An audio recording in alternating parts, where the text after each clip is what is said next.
ಎಲ್ಲರಿಗೂ ನಮಸ್ಕಾರ. ಹಿಂದಿನ ವರ್ಷದಂತೆ ಈ ವರ್ಷವೂ ಕೂಡ ಕೇರಿಂಗ್ ವಿತ್ ಕಲರ್ ಸಂಸ್ಥೆಯ ಸಹಭಾಗಿತ್ವದಲ್ಲಿ ಜಿಲ್ಲಾ ಶಿಕ್ಷಣ ತರಬೇತಿ ಸಂಸ್ಥೆ ರಾಮನಗರ NAS ಕಲಿಕಾ ಫಲಗಳನ್ನು ಆಧರಿಸಿ 4ರಿಂದ 7ನೇ ತರಗತಿಗೆ ಗಣಿತ ವಿಷಯದಲ್ಲಿ ಕ್ಲಿಷ್ಟಾಂಶಗಳನ್ನು ನಮ್ಮ ಶಿಕ್ಷಕ ಮಿತ್ರರಿಂದಲೇ ಆಯ್ದು ಪರಿಹಾರಾತ್ಮಕವಾಗಿ ಮತ್ತು ಸುಲಭೋಪಾದಿಯಲ್ಲಿ ಮತ್ತು ಚಟುವಟಿಕೆ ಆಧಾರಿತ ಕಲಿಕೆ ಮತ್ತು ಬೋಧನಾ ಪ್ರಕ್ರಿಯೆಗಳಿಗೆ ಅನುಕೂಲಿಸುವಂತಹ ವೆಬಿನಾರ್ ಅನ್ನ ಮಾಡ್ತಾ ಇರೋದು ನಿಮಗೆ ಪರಿಚಿತವಾದಂಥ ಕಾರ್ಯಕ್ರಮ. ಈ ಪ್ರಾಜೆಕ್ಟ್ ಬೇಸ್ಡ್ ಲರ್ನಿಂಗ್ ಈ ಪ್ರಕ್ರಿಯೆಗೆ ಅನುಕೂಲಿಸುವ ಸಲುವಾಗಿ ಈ ಕೇರಿಂಗ್ ವಿತ್ ಕಲರ್ನ ಸುಗಮಕಾರರಾಗಿ ಆಗಮಿಸಿರ್ತಕ್ಕಂಥ ವಿಜಯೇಂದ್ರ ಭಟ್ ಹಾಗೂ ಕಿರಣ್ ಭಟ್ ಮತ್ತು ಮಂಜುನಾಥ್ ಸರ್, ಈ ಮೂವರು ಸುಗಮಕಾರರನ್ನ ನಾನು ಹೃದಯಪೂರ್ವಕವಾಗಿ ಸ್ವಾಗತಿಸ್ತಾ ಇದ್ದೇನೆ. ಹಾಗೇನೆ ಇದು ಜಿಲ್ಲೆಯಾದ್ಯಂತ ರಾಮನಗರ ಜಿಲ್ಲೆಯ 4ರಿಂದ 7ನೇ ತರಗತಿ ಗಣಿತ ಬೋಧಿಸುವ ಎಲ್ಲ ಶಿಕ್ಷಕರಿಗೆ ಇದು ವೆಬಿನಾರ್ ಆಗಿರೋದ್ರಿಂದ ಈ ರಾಮನಗರ ಜಿಲ್ಲೆಯ ಎಲ್ಲ ಗಣಿತ ಬೋಧಿಸುವ ಶಿಕ್ಷಕರಿಗೆ ನಾನು ಈ ವೆಬಿನಾರ್ಗೆ ತುಂಬು ಹೃದಯದಿಂದ ಸ್ವಾಗತಿಸ್ತಾ ಇದ್ದೇನೆ. ಇಂಥ ವೆಬಿನಾರ್ಗಳು ಪ್ರತಿಯೊಂದು ಕೂಡ each and every aspects have its own merits and demerits ಎನ್ನುವಂತೆ ಪ್ರತಿಯೊಂದು ವಿಷಯಕ್ಕೂ ಕೂಡ ತನ್ನದೇ ಆದಂಥ ಮೆರಿಟ್ ಮತ್ತು ಡಿಮೆರಿಟ್ಗಳಿರ್ತವೆ. ಒಂದು ಕೋನದಿಂದ ಯೋಚನೆ ಮಾಡೋದಾದ್ರೆ, ಒಂದು ಆಂಗಲ್ನಿಂದ ಯೋಚನೆ ಮಾಡೋದಾದ್ರೆ, ಈ ನಮ್ಮ SLC ಫಲಿತಾಂಶವೇ ತುಂಬಾ ಕನಿಷ್ಠ ಮಟ್ಟದ ಒಂದು ಫಲಿತಾಂಶವನ್ನ ಇಡೀ ರಾಜ್ಯಾದ್ಯಂತ ಮತ್ತು ಅದರಲ್ಲೂ ರಾಮನಗರ ಜಿಲ್ಲೆಯಲ್ಲಿಯೂ ಕೂಡ ಒಂದು SLC ಫಲಿತಾಂಶ ಕುಸಿತ ಕಂಡು ಬರ್ತಾ ಇದೆ. ಇದಕ್ಕೆ ಕಾರಣಗಳನ್ನ ಪ್ರೌಢಶಾಲೆಯಲ್ಲಿ ಕೇಳಿದ್ರೆ ಅವರು ಪ್ರಾಥಮಿಕ ಶಾಲೆ ಕಡೆಗೆ ಬೆರಳು ಮಾಡೋದು ನಿಮಗೆ ಗೊತ್ತಿರೋ ವಿಚಾರ. ಸೊ ಅದರಲ್ಲಿ ಈ ಗಣಿತ, ವಿಜ್ಞಾನ ಮತ್ತು ಕೆಲವು ವಿಚಾರಗಳಿಗಾಗಿ ಇಲಾಖೆ ಹಲವಾರು ಕಾರ್ಯಕ್ರಮಗಳನ್ನ ಹಮ್ಮಿಕೊಳ್ತಾ ಇದೆ. ಒಮ್ಮೊಮ್ಮೆ ಇನ್ನೊಂದು ಮುಖಾನ ನೋಡೋದಾದ್ರೆ ಈ ಕಾರ್ಯಕ್ರಮಗಳ ಒತ್ತಡ ಆಗ್ತದೆ ಅಂತಕ್ಕಂಥ ಒಂದು ಮಾತು ಕೂಡ ಕೇಳಿ ಬರ್ತದೆ. ಸ್ನೇಹಿತರೆ, ಈ ಕಾರ್ಯಕ್ರಮಗಳ ಒತ್ತಡ ಉಂಟಾಗ್ಲಿಕ್ಕೆ ನಾವೇ ಕಾರಣ, ಪರೋಕ್ಷವಾಗಿ ಮತ್ತು ಪ್ರತ್ಯಕ್ಷವಾಗಿ ಅಂತ ನನ್ನ ಭಾವನೆ. ಯಾಕೆ ಅಂದ್ರೆ ಈಗ ನಾವು FLN ಅಂತಕ್ಕಂಥ ಕಾರ್ಯಕ್ರಮ, ಫೌಂಡೇಶನಲ್ ಲಿಟ್ರಸಿ ನ್ಯೂಮರಸಿ, ಇದೆಲ್ಲ ಕಾರ್ಯಕ್ರಮಗಳು ಯಾಕಾಗಿ ಉಟ್ಕೊಂಡು ಬಂದ್ರೆ ನಮಗೆ ಪ್ರೌಢಶಾಲಾ ಅಂತ ಮುಟ್ಟಿದ್ರು, ಕೆಲವು ಮಕ್ಕಳು SLC ಅಂತ ಮುಟ್ಟಿದ್ರು ಕೂಡ ಅವರಿಗೆ ಬೇಸಿಕ್ ಅನ್ನ, ಬುನಾದಿ ಸಾಕ್ಷರತೆ ಮತ್ತು ಸಂಖ್ಯಾಜ್ಞಾನವನ್ನ ಹೇಳ್ಕೊಡುವಂತ ಪರಿಸ್ಥಿತಿ ಇರುವಾಗ ಈಗ ಮತ್ತೆ SLCಗೆ ನಿಗದಿತವಾದಂತ ಪಠ್ಯವನ್ನ ಬೋಧಿಸಿದ್ರೆ ಅಲ್ಲಿ ಫಲಿತಾಂಶವನ್ನು ತೆಗೆಯೋದು ಎಷ್ಟು ಕಷ್ಟ ಆಗಿರ್ತದೆ ಆ ಟೀಚರ್ಗೆ ಅಂತ. ಹಂಗಾಗಿ ಸೇತುಬಂಧ ಅಂತ ಕಾರ್ಯಕ್ರಮ, FLN ಅಂತ ಕಾರ್ಯಕ್ರಮ, ಮತ್ತೆ ಈ ತರಬೇತಿಗಳು ಇತ್ಯಾದಿ ಇತ್ಯಾದಿ ಇಲಾಖೆಯಿಂದ ನಡೀತಾನೆ ಇದಾವೆ. ಒಂದ್ಸರಿ ಕೇಳಿದ್ರೆ ಇಲ್ಲ ಸರ್, ಈ ಟ್ರೈನಿಂಗ್ಗಳು ಬಹಳ ಆಗ್ಬಿಟ್ಟವೆ, ನಮಗೆ ನಮ್ಮ ಪಾಡಿ ನಮ್ಮನ್ನು ಪಾಠ ಮಾಡಕ್ ಬಿಟ್ಬಿಟ್ರೆ ನಾವು ಮಾಡ್ಬಿಡ್ತೀವಿ ಅಂತ ಒಂದ್ ಭಾವನೆ ಬರ್ತದೆ. ಇನ್ನೊಮ್ಮೆ ನಾವೇನಾದ್ರೂ ಹೋಗಿ ಕೇಳಿದಾಗ ಇದು ಯಾಕೆ ಹಂಗಾಗಿಲ್ಲ, ನಮ್ಗೇನು ಗೊತ್ತಿಲ್ಲ ಸರ್, ಇದ್ರ ಬಗ್ಗೆ ನಮಗೇನು ಮಾಹಿತಿ ಇಲ್ಲ, ನಮಗಿದ್ರ ಟ್ರೈನಿಂಗ್ ಅವಶ್ಯಕತೆ ಐತ್ ಸರ್ ಅಂತ ಇನ್ನೊಂದು ಕೂಗ್ ಕೇಳ್ಬರ್ತಾರೆ. ಸೊ ಈ ಎರಡು ಸಂದಿಗ್ಧಗಳ ಮಧ್ಯೆ ನಾವಿದ್ದೀವಿ. ಇದ್ರ ಮಧ್ಯೆ ಈಗ ಇಡೀ ಈ ಶಿಕ್ಷಣ ಇಲಾಖೆ ಒಂದು ದೊಡ್ಡ ಇಲಾಖೆ ಆಗಿರೋದ್ರಿಂದ ನಾವು ಏನೂ ಮಾಡದೇ ಇದ್ರೆ ಈಗ ಪ್ಯಾಸಿವ್ನೆಸ್ಗೆ ವಿ ಆರ್ ಮೂವಿಂಗ್ ಟುವರ್ಡ್ಸ್ ಪ್ಯಾಸಿವ್ನೆಸ್ ಅಂತ ನನಗೆ ಅನ್ಸ್ತದೆ. ಅದಕ್ಕೆ ಈ ಶಿಕ್ಷಣ ವ್ಯವಸ್ಥೆಯನ್ನ, ಒಂದು ಬೃಹದಾಕಾರವಾಗಿರ್ತಕ್ಕಂಥ ಈ ಶಿಕ್ಷಣ ವ್ಯವಸ್ಥೆಯನ್ನ ಕ್ರಿಯಾಶೀಲವಾಗಿಡ್ಲಿಕ್ಕೆ ಕೆಲವು ಕಾರ್ಯಕ್ರಮಗಳ ಅವಶ್ಯಕತೆ ಇದೆ. ಈ ನಿಟ್ಟಿನಲ್ಲಿ ಈ ಕೇರಿಂಗ್ ವಿತ್ ಕಲರ್ ಸಹಯೋಗದಲ್ಲಿ ನಾವೇ ಆಯ್ದು ಇಂಥ ಅಂಶಗಳು, ಕ್ಲಿಷ್ಟ ಅಂಶಗಳು ಅಂತಕ್ಕಂಥದ್ನ ಪಟ್ಟಿ ಮಾಡಿದ್ಮೇಲೆ, ಯಾಕಂದ್ರೆ ಗಣಿತ ವಿಷಯದಲ್ಲೂ ಅದರಲ್ಲೂ ವಿಶೇಷವಾಗಿ ಒಬ್ಬೊಬ್ರದ್ದು ಬೋಧನಾ ವೈಶಿಷ್ಟ್ಯ ಒಂದೊಂದು ನಮೂನಿ ಇರ್ತದೆ. ನಾವು ಒಬ್ಬೊಬ್ರು ಬೋಧನಾ ವಿಷಯ ಒಂದೊಂದರ, ಆಮೇಲೆ ಮೂಲಭೂತವಾಗಿ ನಾವೇ ಪ್ರಶ್ನೆ ಹಾಕೊಂಡ್ರು ಕೂಡ ನಾವು ಅವುಗಳಿಗೆ ಉತ್ತರಗಳನ್ನ ಕಂಡಿಡ್ಕೊಂಡಿಲ್ಲ ಗಣಿತ ವಿಷಯದಲ್ಲಿ ಅಂತ ನಾನು ಈ ಹಿಂದಿನ ವೆಬಿನಾರ್ಗಳಲ್ಲಿ ಕೂಡ ಮಾತಾಡಿದ್ದೀನಿ. ಕ್ಷಮಿಸಿ, ನನ್ನ ಪರಿಚಯ ಮಾಡ್ಕೊಳ್ಳಿಲ್ಲ. ನಾನು GM ರೇವಣಸಿದ್ದಯ್ಯ, ಉಪನ್ಯಾಸಕರು. ಸೊ ಹೀಗಾಗಿ ಒಬ್ಬೊಬ್ರು ಒಂದೊಂದ್ ತರ ಮೆಥಡ್ ಅಂತ ಅದನ್ನ ಹೇಳ್ಕೊಡುವಂತ ಸ್ಥಿತಿ ಬಂದಿದೀವಿ. ಬಟ್ ಮೂಲಭೂತವಾದಂತ ವಿಷಯ ಒಂದೇ ಆಗಿರ್ತದೆ. ಹೀಗೆ ಚಿಕ್ಕ ಚಿಕ್ಕ ವಿಷಯಗಳಲ್ಲಿ ಈ ತರ ಮೆಥಡ್ಗಳು ಚೇಂಜ್ ಆದ್ರೆ ಬೇರೆ ಬೇರೆ ವಿಷಯಗಳಲ್ಲಿ ಇನ್ನೂ ಅದನ್ನ ನಾವು ವೈಭವೀಕರಿಸಿ ಮೆಥಡ್ಗಳು ಚೇಂಜ್ ಅಂತ ಕರಿತೀವಿ. ಆದ್ರೆ ಮೂಲಭೂತ ವಿಷಯವನ್ನ ನಾವು ಬಿಡಿಸಿ ಬಿಡಿಸಿ ಹೇಳಿದ್ರೆ ಅವು ಅರ್ಥೈಸ್ಕೊಳ್ಳುವಲ್ಲಿ ಮಕ್ಕಳು ಇದಾಗ್ತಾರೆ. ಕೆಲವೊಮ್ಮೆ ನಮ್ಮ ಶಿಕ್ಷಕರೇ ಅಥವಾ ಶಿಕ್ಷಕರಾದ ನಾವೇ ಮೂಲಭೂತ ವಿಷಯಗಳಿಗೆ ತಲೆ ಹಾಕಿರೋದಿಲ್ಲ. ನಮ್ಮ ಹಿಂದಿನ ಮೇಷ್ಟ್ರು ಈ ತರ ಹೇಳಿದ್ರು, ಅದೇ ಮೆಥಡ್ನ ನಾನು ಮಾಡ್ತಿದ್ದೀನಿ, ನಾನು ಮುಂದಿನ ಮಕ್ಕಳಿಗೆ ಅದನ್ನೇ ಟ್ರಾನ್ಸ್ಫರ್ ಮಾಡ್ತಿದ್ದೀನಿ. ನಾವು ಒಮ್ಮೊಮ್ಮೆ ಈ ಶಿಕ್ಷಣ ಇಲಾಖೆಯಲ್ಲಿ ತುಂಬಾ ಅನುಭವ ಆದ್ಮೇಲೆ 5-10 ವರ್ಷ ಸರ್ವಿಸ್ ಆದ್ಮೇಲೆ ನಾವು ಸಂಶೋಧನಾಕಾರರಾಗಿಯೂ ಕೂಡ ಇರ್ಬೇಕಾಗುತ್ತೆ. ಒಂದು ಮೆಥಡ್ ಐತಂದ್ರೆ ಯಾಕೆ ಇದೇ ಮೆಥಡ್ನ ಮಾಡಿದ್ರು, ಏನಿರ್ಬೋದು ಇದು, ಇದ್ರ ಒಳಗುಟ್ಟು ಏನಿರ್ಬೋದು. ಉದಾಹರಣೆಗೆ ಒಂದು ಲಾಸ ತೆಗೆಯೋದೈತೆ, ಮೂಲಭೂತವಾದ್ದು ಲಘುತ್ತಮ ಸಾಮಾನ್ಯ ಅಪವರ್ತ್ಯ ಮತ್ತು ಮಹತ್ತಮ ಸಾಮಾನ್ಯ ಅಪವರ್ತನಗಳು ಅನ್ನೋದನ್ನ ಬಿಡಿಸಿ ಹೇಳ್ಬೇಕಾಗಿರ್ತದೆ. ಆಮೇಲೆ ಯಾವುದೋ ಒಂದು ಮೆಥಡ್ನ ನಾವು ಗಳಿಸ್ಕೊಂಡಿದೀವಿ ಅಥವಾ ನೋಡ್ಕೊಂಡಿದೀವಿ ಅಂತಕ್ಕಂಥದ್ದು ಒಂದು. ಎಷ್ಟೋ ಸರಿ ಒಂದು ಕೆಲವು ಶಬ್ದಗಳ ಪರಿಚಯನೇ ಆಗೋದಲ್ಲ ನಮ್ಮ ಮಕ್ಕಳುಗಳಿಗೆ.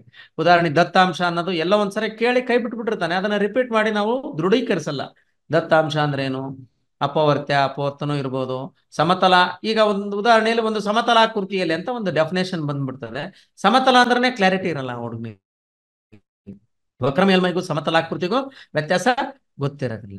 ಸಮತಲವನ್ನು ನಿರ್ಧರಿಸ್ಲಿಕ್ಕೆ ಮತ್ತೆ ಪ್ರಾಯೋಗಿಕ ಬೇರೆ ಇದೆ. ಅಟ್ಲೀಸ್ಟ್ ನಮ್ಮ ಮೇಲ್ಮೈನ ತೋರಿಸಿ, ಮೇಲ್ಮೈ ವಕ್ರ ಮೇಲ್ಮೈಗಳಲ್ಲಿ 2 ವಿಧ, ವಕ್ರ ಮೇಲ್ಮೈ ಸಮತಲ ಅಂತ. ಇದನ್ನ ಕ್ಲಾರಿಟಿ ನಾವು ಮಾಡೋದಿಲ್ಲ. ಸುಮ್ಮನೆ ಒಂದು ಸಮತಲದಲ್ಲಿ ಅಂತ ಒಂದು ವ್ಯಾಖ್ಯಾನವನ್ನ ಹೇಳ್ತಾ ಇರ್ತೀವಿ. ಆ ಡೆಫಿನೇಷನ್ಗಳನ್ನ ಹೇಳುವಾಗ ಆ ಡೆಫಿನೇಷನ್ಗಳ ಅರ್ಥಗಳೇ ಆಗಿರೋದಿಲ್ಲ.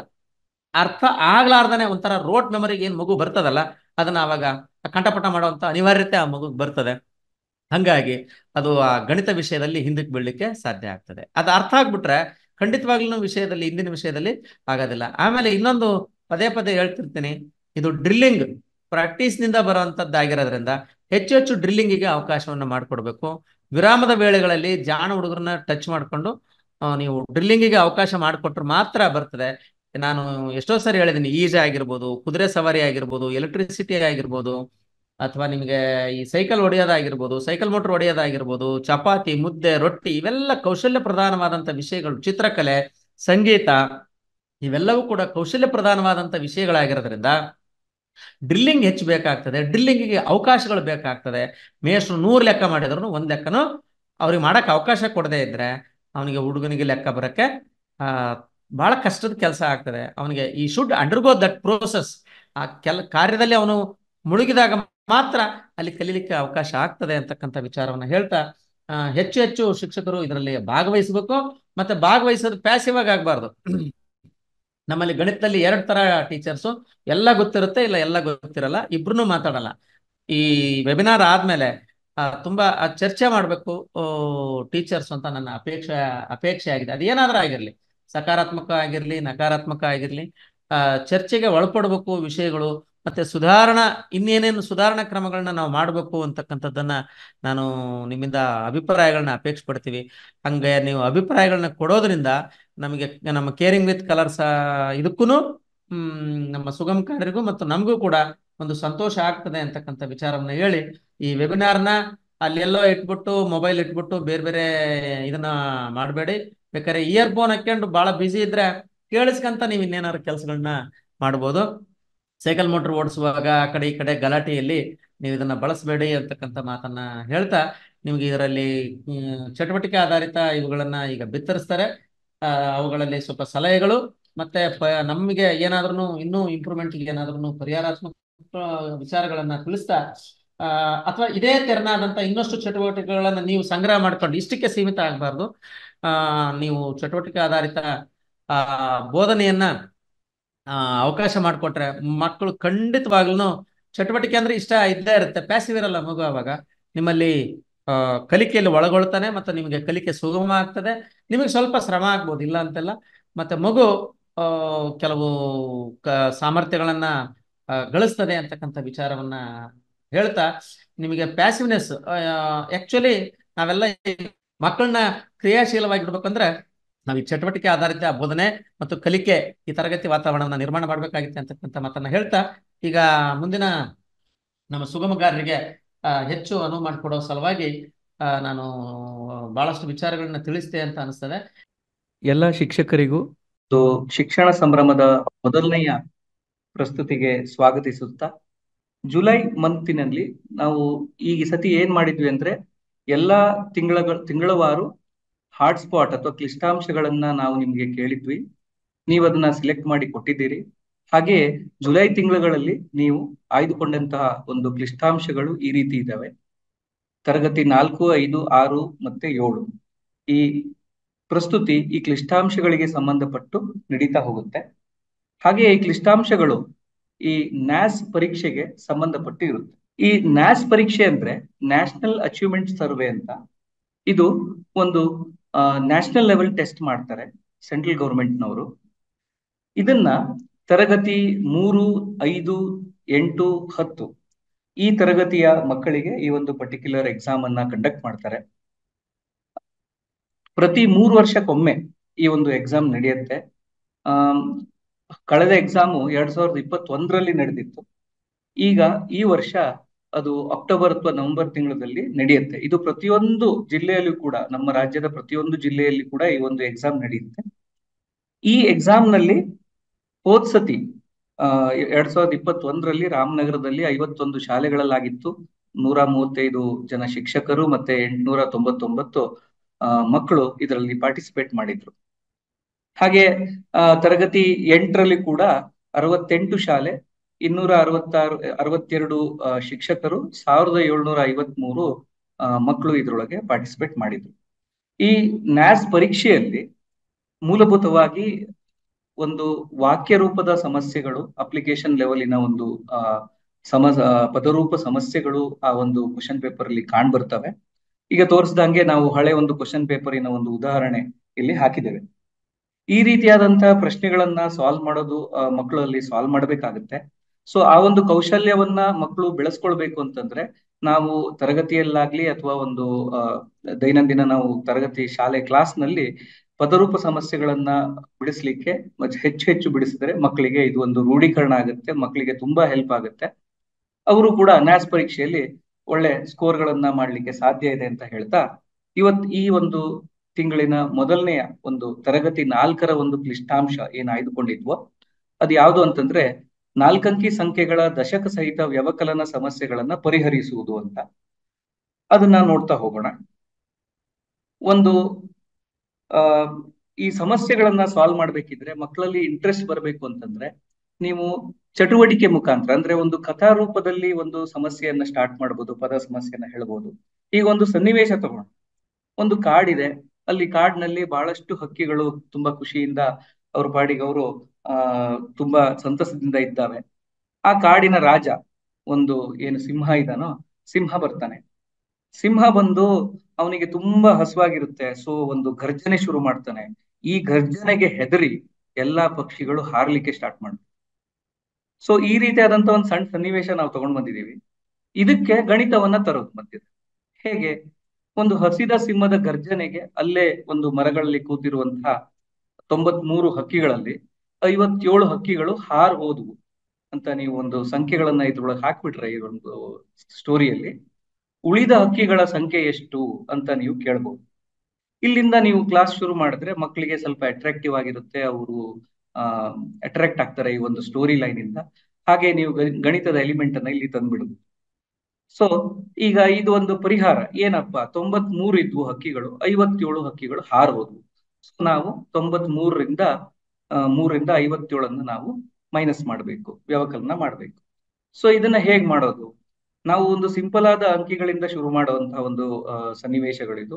ಯಾಕೆಂದ್ರೆ ಸ್ಟಾರ್ಟಿಂಗ್ ಅಲ್ಲಿ ಮಕ್ಕಳಿಗೆ ದೊಡ್ಡ ದೊಡ್ಡ ಸಂಖ್ಯೆಗಳನ್ನು ಕೊಟ್ಬಿಟ್ರೆ ಅವ್ರ ಕಾನ್ಫಿಡೆನ್ಸ್ ಲೆವೆಲ್ ಕೂಡ ಕಮ್ಮಿ ಆಗ್ಬೋದು. ಹಾಗೆ ಸಿಂಪಲ್ ಆದ ಅಂಕಿಗಳಿಂದ ಶುರು ಮಾಡಿದ್ರೆ ಸ್ಥಾನ ಬೆಲೆ ಕೋಷ್ಟಕದಲ್ಲಿ ಹಾಕೊಳ್ಳುವಂಥದ್ದು 4ನೇ ತರಗತಿಲಿ ಇದು ಕಲ್ತ್ಬಿಟ್ಟಿರ್ತಾರೆ, 3ನೇ ತರಗತಿಯಿಂದನೇ ಕಲ್ತಿರ್ತಾರೆ. ಸೊ 93, 57 ಬರ್ಕೊಳ್ಳೋದು. ಇಲ್ಲಿ ಬಿಡಿ ಸ್ಥಾನದಲ್ಲಿ ಅಂಕಿಗಳನ್ನು ನೋಡಿದ್ರೆ 3 ಮತ್ತೆ 7 ಇದೆ. 3ರಿಂದ 7 ಕಳಿಲಿಕ್ಕೆ ಸಾಧ್ಯ ಇಲ್ಲ, ಹಾಗಾಗಿ ನಾವು ದಶಕವನ್ನ ತಗೊಳ್ಬೇಕು. ಸೊ ಇಲ್ಲಿ ದಶಕವನ್ನ ತಗೊಂಡಾಗ 10ನೇ ಸ್ಥಾನದಿಂದ ನಾವು 10 ಬಿಡಿಗಳನ್ನ ತಗೊಳ್ತೇವೆ. ಸೊ ಬಿಡಿಗಳು ಎಷ್ಟಿದಾವೆ ಅಂತಂದ್ರೆ ಈಗ 13 ಇದಾವೆ. 13ರಿಂದ 7 ಕಳೀಲಿಕ್ಕೆ ಸಾಧ್ಯ ಇದೆ. ಇಲ್ಲಿ ದಶಕವನ್ನ ತಗೊಳ್ಬೇಕಿದ್ರೆ ಮಕ್ಕಳು ತಪ್ಪು ಮಾಡುವಂತ ಸಾಧ್ಯತೆ ಬಹಳ ಇರುತ್ತೆ. ಅದನ್ನ ನಾವು ಕರೆಕ್ಟ್ ಆಗಿ ತಿಳಿಸ್ಬೇಕಾಗ್ತದೆ. ಅಲ್ಲಿ ಯಾವ ರೀತಿಯಾದಂತಹ ತಪ್ಪುಗಳನ್ನು ಮಾಡ್ತಿದ್ದಾರೆ ಮಕ್ಕಳು ಅಂತ ಒಂದು ಗಮನಿಸಿ ಅಲ್ಲಿ ನಾವು ಸರಿ ಮಾಡಿದ್ರೆ ತುಂಬಾ ಸಹಾಯ ಆಗುತ್ತೆ ಮಕ್ಕಳಿಗೆ. 13ರಿಂದ 7 ಕಳೆದರೆ ನಮಗೆ 6 ಬರುತ್ತೆ. ನೆಕ್ಸ್ಟ್ ನಾವು 10ರ ಸ್ಥಾನಕ್ಕೆ ನಾವು ಕಾನ್ಸಂಟ್ರೇಟ್ ಮಾಡಿದ್ರೆ 8 ಮತ್ತೆ 5 ಅಂಕಿಗಳಿದಾವೆ. 8ರಿಂದ 5 ಕಳಿಬಹುದು. 8 ದೊಡ್ಡ ಸಂಖ್ಯೆ, ಹಾಗಾಗಿ ಅದರಿಂದ 5 ಕಳಿಲಿಕ್ಕೆ ಸಾಧ್ಯ. ನಮಗೆ 3 ಅಂತ ಬರುತ್ತೆ. ಸೊ ನಮ್ಗಿಲ್ಲಿ ಇದು ಒಂದು ಸೊಲ್ಯೂಷನ್ ಏನ್ ಬಂತು, 36 ಅಂತ ಬಂತು. ಸೊ ಈ ಒಂದು ಸಣ್ಣ ಪದ ಸಮಸ್ಯೆಯ ಉತ್ತರ ಎಷ್ಟು ಹಕ್ಕಿಗಳು ಉಳ್ಕೊಂಡಿದಾವೆ ಅಂತಂದ್ರೆ ಮರಗಳಲ್ಲಿ 36 ಉಳ್ಕೊಂಡಿದಾವೆ ಅಂತ ನಾವಿಲ್ಲಿ ಹೇಳ್ಬೋದು. ಇದನ್ನ ನಾವು ಸ್ಥಾನ ಬೆಲೆ ಕೋಷ್ಟಕ ರೂಪದ ಒಂದು ಸಹಾಯದಿಂದ ನಾವು ಈ ಒಂದು ಸಮಸ್ಯೆಯನ್ನ ಸಾಲ್ವ್ ಮಾಡ್ತೀವಿ. ಬೇರೆ ಯಾವ ರೀತಿಯಲ್ಲಿ ಸಾಲ್ವ್ ಮಾಡ್ಬೋದು, ಮಕ್ಕಳಿಗೆ ನಾವು ಮನಸ್ಸಿನಲ್ಲೇ ಯಾವುದೇ ರೀತಿಯಾದಂತಹ ಪಠ್ಯ ಪುಸ್ತಕದಲ್ಲಿ ಬರಿದೇನೆ ಟ್ರೈ ಮಾಡಿ ಇದನ್ನ ಸಾಲ್ವ್ ಮಾಡ್ಲಿಕ್ಕೆ ಅಂತ ಹೇಳಿದಾಗ ಮಕ್ಕಳು ಅದನ್ನ ಈ ನಂಬರ್ಸ್ ಅನ್ನ ಸ್ಪ್ಲಿಟ್ ಮಾಡ್ಕೊಂಡು ಅದನ್ನ ಬೇರೆ ಬೇರೆ ನಂಬರ್ಸ್ ನಾಗಿ ಸಣ್ಣ ಸಣ್ಣ ನಂಬರ್ ಆಗಿ ಅದನ್ನ ಬರ್ಕೊಂಡು ಸಾಲ್ವ್ ಮಾಡ್ಲಿಕ್ಕೆ ಪ್ರಯತ್ನ ಮಾಡ್ಬೇಕು. ಮಕ್ಳು ಇದನ್ನ ಮಾಡಿದ್ರೆ, ಇದನ್ನ ಯಾವ ಮಕ್ಳು ಮಾಡ್ತಾರೆ ಅಂತಂದ್ರೆ ಅವ್ರು ಯಾವಾಗ ತುಂಬಾ ಆ ಈಗ ನಮ್ಮ ರೇವಣ್ಣ ಸಿದ್ದಯ್ಯ ಸರ್ ಹೇಳ್ದಂಗೆ ಯಾರ್ಯಾರು ಡ್ರಿಲ್ ಮಾಡಿರ್ತಾರೋ, ಜಾಸ್ತಿ ಅವರಿಗೆ ಒಂದು ಪ್ರಾಕ್ಟೀಸ್ ಆಗಿರುತ್ತೋ ಅವರು ತುಂಬಾ ಈಸಿಯಾಗಿ ಮೆಂಟಲ್ ಕ್ಯಾಲ್ಕುಲೇಷನ್ ಕೂಡ ಮಾಡ್ತಾರೆ. ಅಂದ್ರೆ ಉಳಿದ ಹಕ್ಕಿಗಳ ಸಂಖ್ಯೆ ನಾನು ಹೇಳ್ಬೇಕು ಅಂದ್ರೆ 93ರಿಂದ 57 ನಾವು ಕಳಿಬೇಕಾಗತ್ತೆ. ಇಲ್ಲಿ ಸಣ್ಣ ಸಂಖ್ಯೆ ಯಾವುದು 57, ಅದ್ರನ್ನ ನಾವು 10 ಮತ್ತೆ ಬಿಡಿ ಸ್ಥಾನದಲ್ಲಿ ಸ್ಪ್ಲಿಟ್ ಮಾಡ್ಬೋದು ಮನಸ್ಸಿನಲ್ಲಿ. 50 ಮತ್ತೆ 7 ಅಂತ ಬರ್ಕೊಂಡು ಸೊ 93ರಿಂದ -50 + 7 ಅಂತ ನಾವಿಲ್ಲಿ ಬರೀಬಹುದು. ಇಲ್ಲಿ ಆ ಒಂದು ಬ್ರಾಕೆಟ್ ತಲೆಯೊಳಗೆ ನೆನ್ಪಿಟ್ಕೊಳ್ಬೇಕು, ಅಥವಾ ಒಂದು ಅಂದ್ರೆ 50ನ್ನು ನಾನು 93ರಿಂದ ಕಳಿತೇನೆ, 7ನ್ನು ನಾನು 93ರಿಂದ ಕಳಿತೇನೆ ಅನ್ನುವಂಥದ್ದು ಮನಸ್ಸಿನಲ್ಲಿ ನೆನ್ಪಿಟ್ಕೊಂಡ್ರೆ ಮಗು ಇದನ್ನ ಮಾಡ್ಬೋದು. ಸೊ 93ರಿಂದ 50 ಕಳಿಯುವಂತಹದ್ದು, ಆಮೇಲೆ 7 ಕಳಿಬೇಕು. ಫಸ್ಟ್ ನಾವು 93 - 50 ಮಾಡಿದ್ರೆ 43 ಸಿಗುತ್ತೆ. ಮತ್ತೆ 43ರಿಂದ ನಾವು 7 ವ್ಯವಕಲನ ಮಾಡಿದ್ರೆ 36 ಅಂತ ಸಿಗುತ್ತೆ.